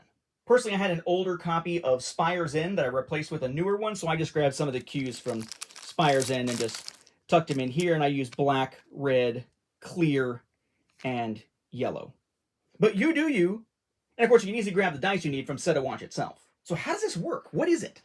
Well, you have yourself 4 adventure cards that are double-sided, so you have 8 total adventures, going back to the deluxe version of the original game. The Rogue, the Wizard, the Dwarf, the Knight, the Cleric, the Bard, the Elf Ranger, and the Beastmaster. So you notice here they are paired, so the reds are with the reds, the blues are with the blues, and you're going to use 4 cubes, either of red or blue, at any given time to track the status of that individual adventure. If they have an ability that is currently equipped but not exhausted, you'll have the cube on the little shield here. If it is exhausted but it's equipped, it'll be on the little exhausted symbol there. Notice there are all 5, but they have in some cases been tweaked to fit this format here. And then up here in the top right, that's where the camp action is listed, along with a little spot to put your little cube on here before they camp, and then move it over here once they have camped to note who has or has not camped. And then it does show over here in the corner whether they are melee or ranged, and whether you're using a D6 or a D8. Lots of information in a very small package there. Of course, as you activate abilities, you'll stick your dice either on top or maybe out to the side just to indicate that. Then there's only actually 1 location card. And the idea is that initially you will be selecting your starting location by rolling a D8.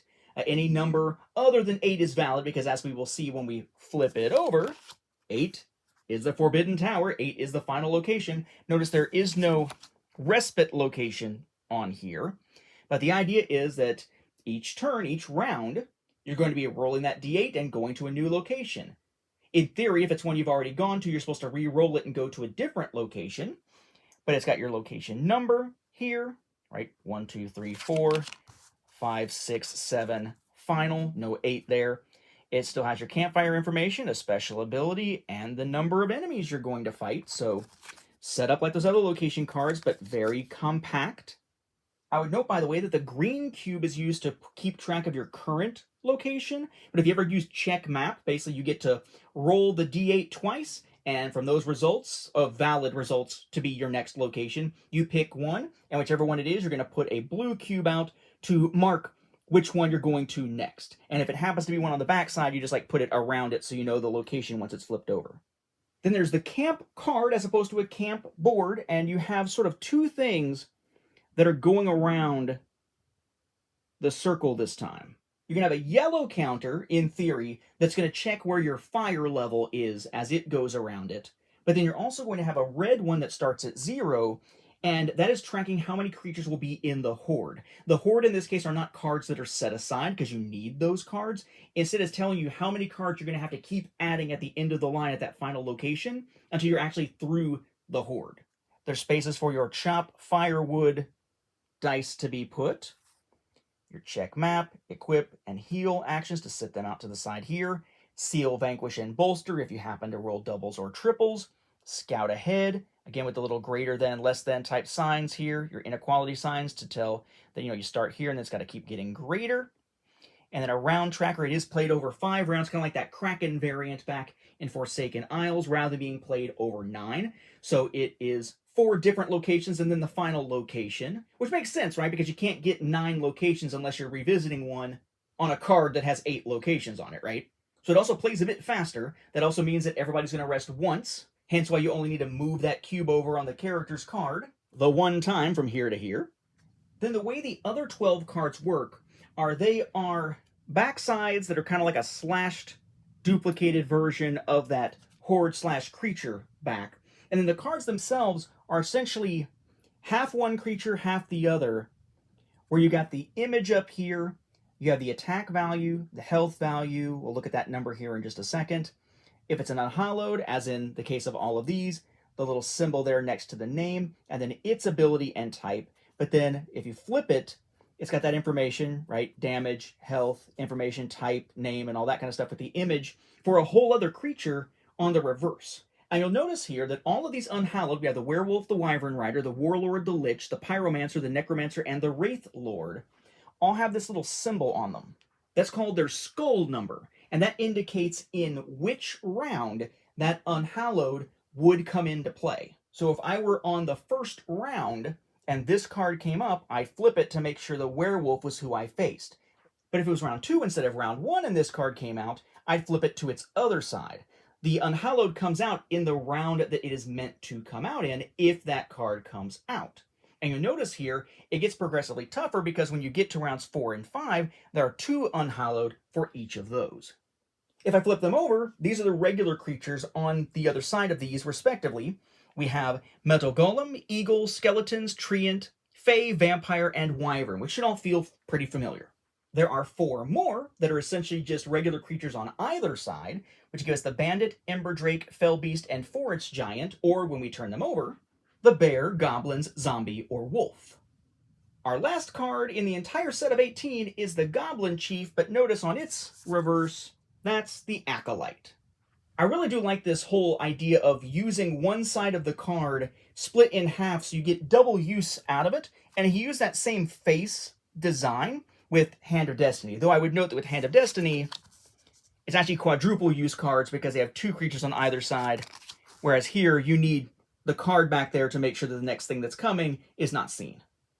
Again, I think it's really cool that he was able to distill Set a Watch down into basically 18 cards, 12 dice, and 21 cubes. That's pretty impressive. Again, though, it was a fan project that has now been given an official nod through Rock Manor Games, providing it in a professionally printed form in an envelope within Doomed Run as a stretch goal, but as you can also find on the back of the camp card, with the instructions need to be something that you download yourself and or print out. They are not included in the package itself. It would just be too much. Alright folks, now is the time. If you do not want to be spoiled for anything for the Realm envelopes, for Realms 2 through 7, or the Victory envelope, now is the time to leave. I'm not going to be showing anything else beyond the spoiler stuff for Doomed Run, because at this point we have looked at literally everything that is available for Set a Watch, other than those spoiler envelopes. So if you're leaving here, thank you very much for watching. I hope you enjoyed Doomed Run. I hope you enjoyed the video, and this has perhaps piqued your interest in maybe some of the other products if you haven't picked up everything and Doomed Run yet. So, head on out, thank you, and for those of you who are sticking around, let's delve into Realm 2, the Domains of Man. Do not open until you successfully completed the previous realm. First off, Realm 2 here gives us 3 new enemy types, 2 copies each as usual, with the Divine symbol, the little eye symbol in the corner. We have the Masked Giant, the Plague Doctor, and the Masked Creature. Then this realm provides us with a grand total of 8 new side quests, 5 of which are the ones that unlock the mythic items for the 5 unlockable characters from Realm 1. So we have Amplifying Pipes, Everlasting Armor, My Little Birdies, Prophecy of Doom, and Blood Elixir, which are what will unlock the mythic items respectively for the Bard, the Knight, the Royal, the Witch, and the Barbarian. And then we have 2 characters from Swords of the Coin that we can unlock now, bringing it to 4 of the 6 that are available. Heretical Teachings to unlock the Heretic, and Skilled Hunter to unlock the Bounty Hunter. And then our first one from Forsaken Isles with the Merchant, with Merchant for Hire to unlock the Merchant character. That brings us to Realm 3 and its envelope, the Vast Forests of Old. Now, right off the bat, you can tell this is a big deal because it's going to give us the ability to unlock our first new adventurer, at least of the secret content, supposedly, for Doomed Run, which is the Cartographer. I say supposedly because this is already in there with your dividers, so obviously you know that's coming. And that's already in there with your adventure boards, so you already know it's coming. And yes, this is also already in your mythic items. They don't separate those out or anything. But the ability cards that actually tell what this character can do, those are inside this secret envelope. So putting it all together, we have the Cartographer, who is a D6 ranged character. For camp ability, Firewood Cache. Draw the top card of the unused location deck and gain fire level equal to the absolute value of the firewood modifier number on the card. Then return it to the top or bottom of the unused location deck. May I say, I love that it says absolute value because that means you just take, if it's a plus or a minus, you just take the number itself as a positive number. Part of me wonders if everybody still remembers that from school. And she is going to be potentially a warden at some point, so her nemesis is the Cursed Wanderer from Forsaken Isles. Her warden ability, play with the top card of the map deck revealed. That's pretty cool. You can prepare. Her mythic is the treasure map item. And then here are her ability cards. We have Here There Be, Plan Ahead, Slingshot, Backtrack, and Lay of the Land. Her abilities primarily deal with the various decks and manipulating or looking at them. So here we have one that is not in that vein. Here There Be, name a creature type. The next creature revealed of that type is defeated preventatively. And I like this part because that may not actually happen if a creature type doesn't match. If a creature is not defeated by the end of the round, refresh one of your abilities. So either way, it's cool. Plan Ahead is a passive. Once per watch phase, you may peek at the top card of the map or unused location deck and increase your total dice results by the location's enemy number distributed among your dice. Pretty cool. Slingshot, reveal the top card of the unused location deck and deal X damage to a revealed creature where X is equal to the revealed location's enemy value plus the die value placed here. Backtrack, reveal a creature in the line, then you may choose to discard any revealed creatures and replace them with new creatures from the top of the creature deck. Notice that is plural, which is pretty cool. Then Lay of the Land, peek at 2 cards in the line, then you may return 1 to the top of the creature deck whose base health is less than the current location's enemy count plus the die value placed here. But of course, just having this in the realm envelope, or at least the ability cards here, doesn't immediately unlock the character. You still need to do some unlocking, which means we've got some new side quests.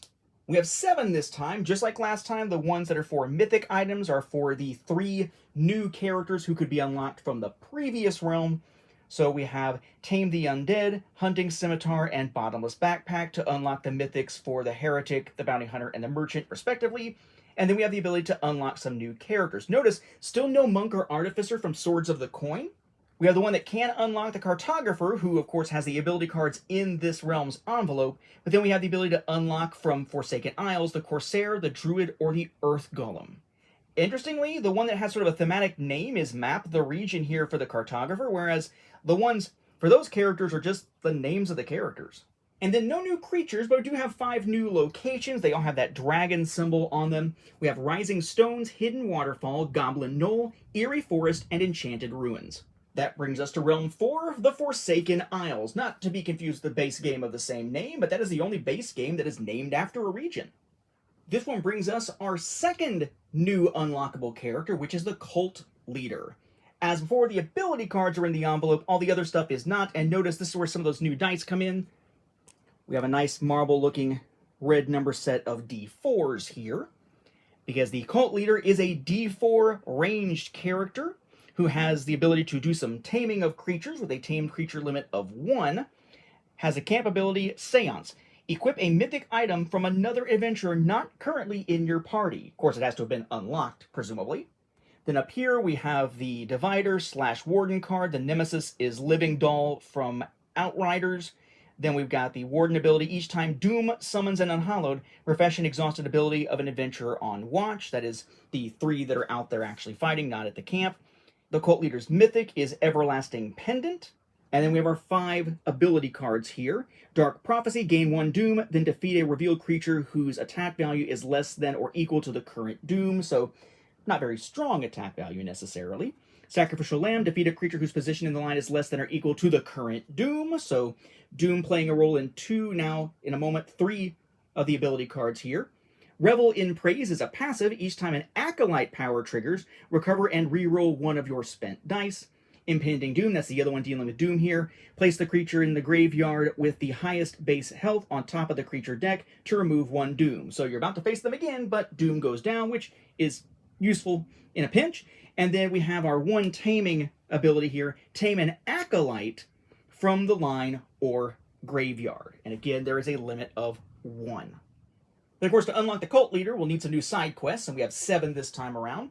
We have 4 of them that all give the mythic items from, again, those unlocked adventures, potentially from the previous realms. So we have Chests of Gold, Silver Cutlass, Gaia's Charm, and Meteorite of the Stars as the rewards for the Cartographer, Corsair, Druid, and Golem, respectively.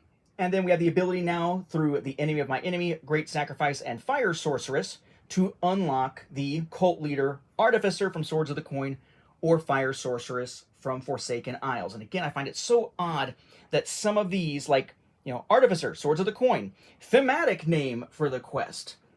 From Doomed Run, thematic name for the quest. From Forsaken Isles, just the name of the character. I wonder if that's an errata thing with how they created these cards.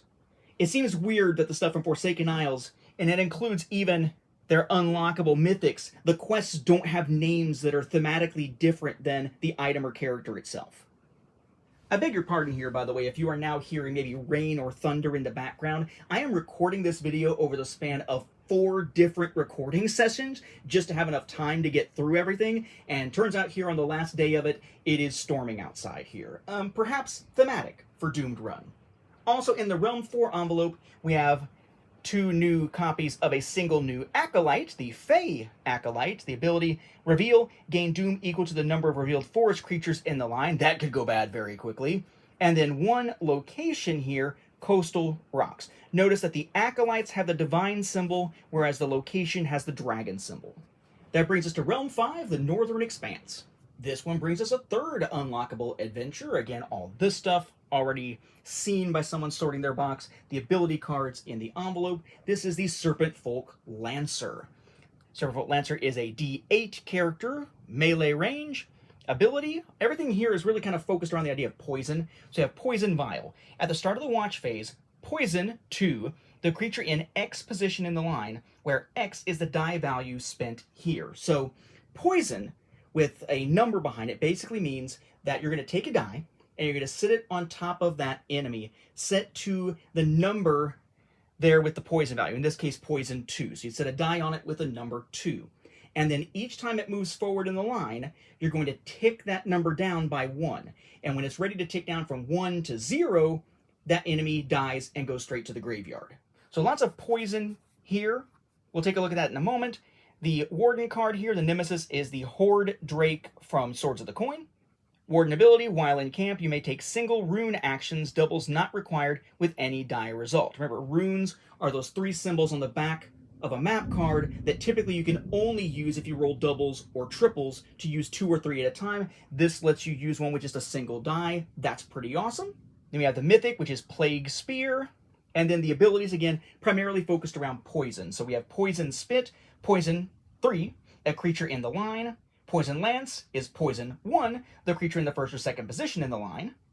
Makes sense, they won't be moving much, so you don't need much poison on them. Grappling Hook, move a creature to second position in the line and deal X damage to it, where X is the value of the die placed here. Venom, which is a passive, once per watch phase, reduce all poison counters by 1, then reveal a creature and poison X, where X equals its attack value, and then Contagion, defeat a creature adjacent to a poisoned creature. Very thematic. We then have 6 new side quest cards. Our first 3 here are going to unlock the mythic items for the adventurers who could have been unlocked in the previous realms, so kind of par for the course here. We have ourselves Everlasting Magic, Shocking Orb, and Fiery Staff to unlock the mythic items for the Cult Leader, Artificer, and Fire Sorceress, respectively. Then we have some character unlock side quests. We have Treacherous Snake to unlock the Lancer. Then we have finally the Monk to finish out Swords of the Coin, who can be unlocked there with Centered Warrior. And then breaking with that whole thing of just naming the card after the character or the unlock, so there is no rhyme or reason. From Forsaken Isles, we have the ability to unlock the Cavalier with Call in the Cavalry. Then this realm brings us 1 new creature, which is the Mountain Ape, 1 new Acolyte, which is the Giant Acolyte. Ongoing ability, reveal the creature behind Giant Acolyte in the line. If that creature has a reveal power, gain 1 Doom. Notice those are both the divine symbol there, and then with the dragon symbol across them, we have 3 new locations: Tall Fortress, Fortified Precipice, and Shadowy Ridge. Notice none of our unlocked locations still from any of these realm envelopes are respites or final locations. They are just regular locations so far. That brings us to Realm 6, the Somber Marshes. This realm brings us the last of the unlockable characters, the Vampire. So the Vampire here is a D4 character, purple, hence some more D4s. Those are the last dice here for Doomed Run that I hadn't shown you yet. But notice it has that little symbol above it, kind of similar to the symbol that we saw for the Monk. And that's because there'll be some upgrading and downgrading of dice that the Vampire will be doing. Also has the ability to do some taming, and we have a tamed creature limit here of 1, as we've seen in most taming cases, but not all. This is a melee character with the camp ability Night Stalker. Look at the top 2 cards of the creature deck, pick 1 and place it in the graveyard, and return the other to the top of the creature deck. Upgrade your dice X times, where X is equal to the attack value of the creature just placed in the graveyard. So you take those D4s and make them more powerful.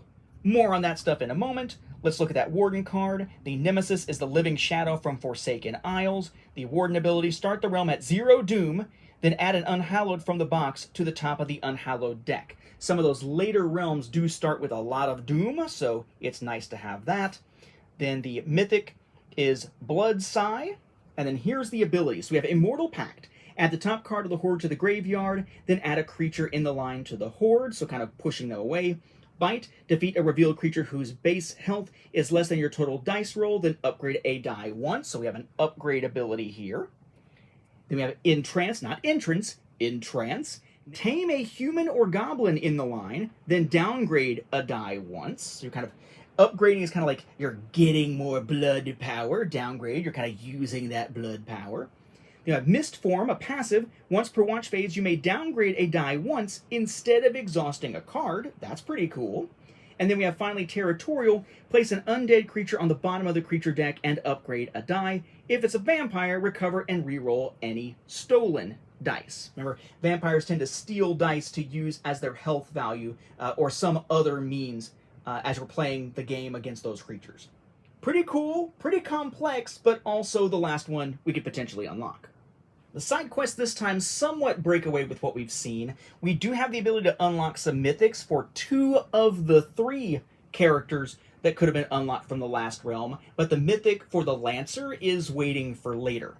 So here we have Elven Smiths to unlock the mythic for the Cavalier, Divine Balance to unlock the one for the Monk, and then if you want to unlock the Vampire character, you need to do a True Immortal. Then we have ourselves 6 new locations, but interestingly, 5 are regular, and then, as Babu Frick would say, hey, we have 1 new final location. So the regular ones are Web Kingdom, Gnarled Tree, Bewitched Castle, Athenaeum of the Vile, I think I'm saying that correctly, and Necropolis Vault, and then our new final location is Deadly Stairs. They all have the dragon symbol. Then we have the last one that you'll open at the start of a new realm. There is 1 more left for when you win. This is for Realm 7, the Doomed Empire. as you might expect, our 2 new side quest cards are the ones that are going to give us the mythic items for the Lancer and the Vampire. We have Poison Recipe and Bathed in Blood, respectively. Then you probably noticed that was a pretty thick envelope.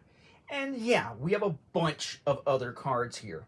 So we have ourselves 11 new locations here, all of which are regular, all of which have the little dragon symbol. We have Magic Hour, Castle Rock, Harbor Fortress, Swirling Fields, Banners in the Wind, Ochre, if I'm saying that correctly, Valley, Abandoned Cottage, High Places, Dark Rituals, Forgotten Crypt, and Dusty Gates. Dusty Gates sounds like he should be a country singer who has friends in, well, high places? Then we have 2 copies each of 6 new sort of regular creature cards. You'll see a theme here, like serpent beings and whatnot. We have the Camel, then Flat Adder, Elite Guard, Hypnotic Serpent, Portal Wizard, and Priests of Ka. Then we have a special new card here, 4 copies of it, called Husks. And the idea here is that this realm starts with these 4 husks already in the graveyard. They're kind of shuffled into the graveyard. They do different things, so yes, they are shuffled. But then when certain enemies are defeated who have this ability called Molt, that defeated enemy is actually replaced by the top husk from the graveyard, which will then come out and have an effect. So we have different reveal or ongoing abilities for each one. Just to run through these, they do have different health values as well. All have the same 1 attack value though. So this one, reveal, choose 1, stun an ability, or gain 1 doom. The second one, reveal, choose 1, steal 1 unspent die, or gain 1 doom. Then this one, another reveal action, choose 1, reduce each unspent die value by 1, or gain 1 doom. Or then this one, which has an ongoing ability, husks are immune to direct attacks while adjacent to Serpent Folk, which would be the card type of ones like we saw there with Hypnotic Serpent. Notice these all have that dragon symbol. Then the defeated ability for all of them is to place it on the bottom of the graveyard, so they will keep cycling. Unless all 4 are out there, there's always going to be at least 1 in the graveyard to be the top husk in the graveyard if some creature with Molt has that ability trigger. We also have 2 copies each of 2 new Acolytes. We have the Wormkin Acolyte. The reveal is gain 1 doom. Then when it's in the first position, minus 2x, so 2 times x, to the fire level, where x is the campfire reveal level. So like if you're revealing 2, then you're going to subtract 4. If you're only revealing 1 creature, you're going to subtract 2, and so on. Then you have the Demon Acolyte, which has a special ability for the second position. Add the top creature of the graveyard to the horde, or gain 2 doom. Then actually for the only time in any of these envelopes for these realms, we actually have some new Unhallowed, which are basically these serpent folk that you're fighting for the most part here. So we have 5 of them that have that defeated Molt ability to be replaced by a husk. That's Emperor Snake, Empress Snake, Prince Snake, Princess Snake, and Master of Shadows. I just happen to say it that way. I prefer to think that they are saying things with a s, because they are serpent folk, rather than ending everything they say with la la la la la la la la in G.I. Joe the movie style. Though I do enjoy G.I. Joe the movie, just not a fan of the law of Cobra Law. We then have 3 that are just sort of like regular Unhallowed trying to kill you. That is the Court Noble, Advisor Fang, and General Serpent. That is, a serpent who is a general, not just a generic, general serpent. Again, all with the dragon icon. And finally, we have the Victory Envelope, for when you have completed Doomed Run. The Victory Envelope just gives you 6 new side quest cards, the last side quest cards in the game, and they are there so that if you play New Run Plus or Random Run, where you might start with a different initial set of adventures instead of just these base 6 from the original game, you can use side quests later to unlock the characters from the original game. So here we have Arcane Studies, Pickpocket, Elven Woods, Man of Faith, Lady of Beasts, and Dwarven Aid to unlock, respectively, the Wizard, the Rogue, the Ranger, the Cleric, the Beastmaster, and the Warrior. And finally, that brings us to the end of our look at the entirety of the Set A Watch product line. We've looked at the base games, we've looked at the expansions, we've looked at the campaign, we've looked at the little add-ons here and there, and along the way we've checked out where stretch goals have enhanced the experience. With that, we'll wrap up this content overview. I hope you found it enjoyable, I hope you found it interesting, and I hope this perhaps gives you more interest in checking out Set A Watch in any of its forms, especially if you want to get it all and play some Doomed Run. That's what I'll be doing next, but off camera. Once again, thanks for watching.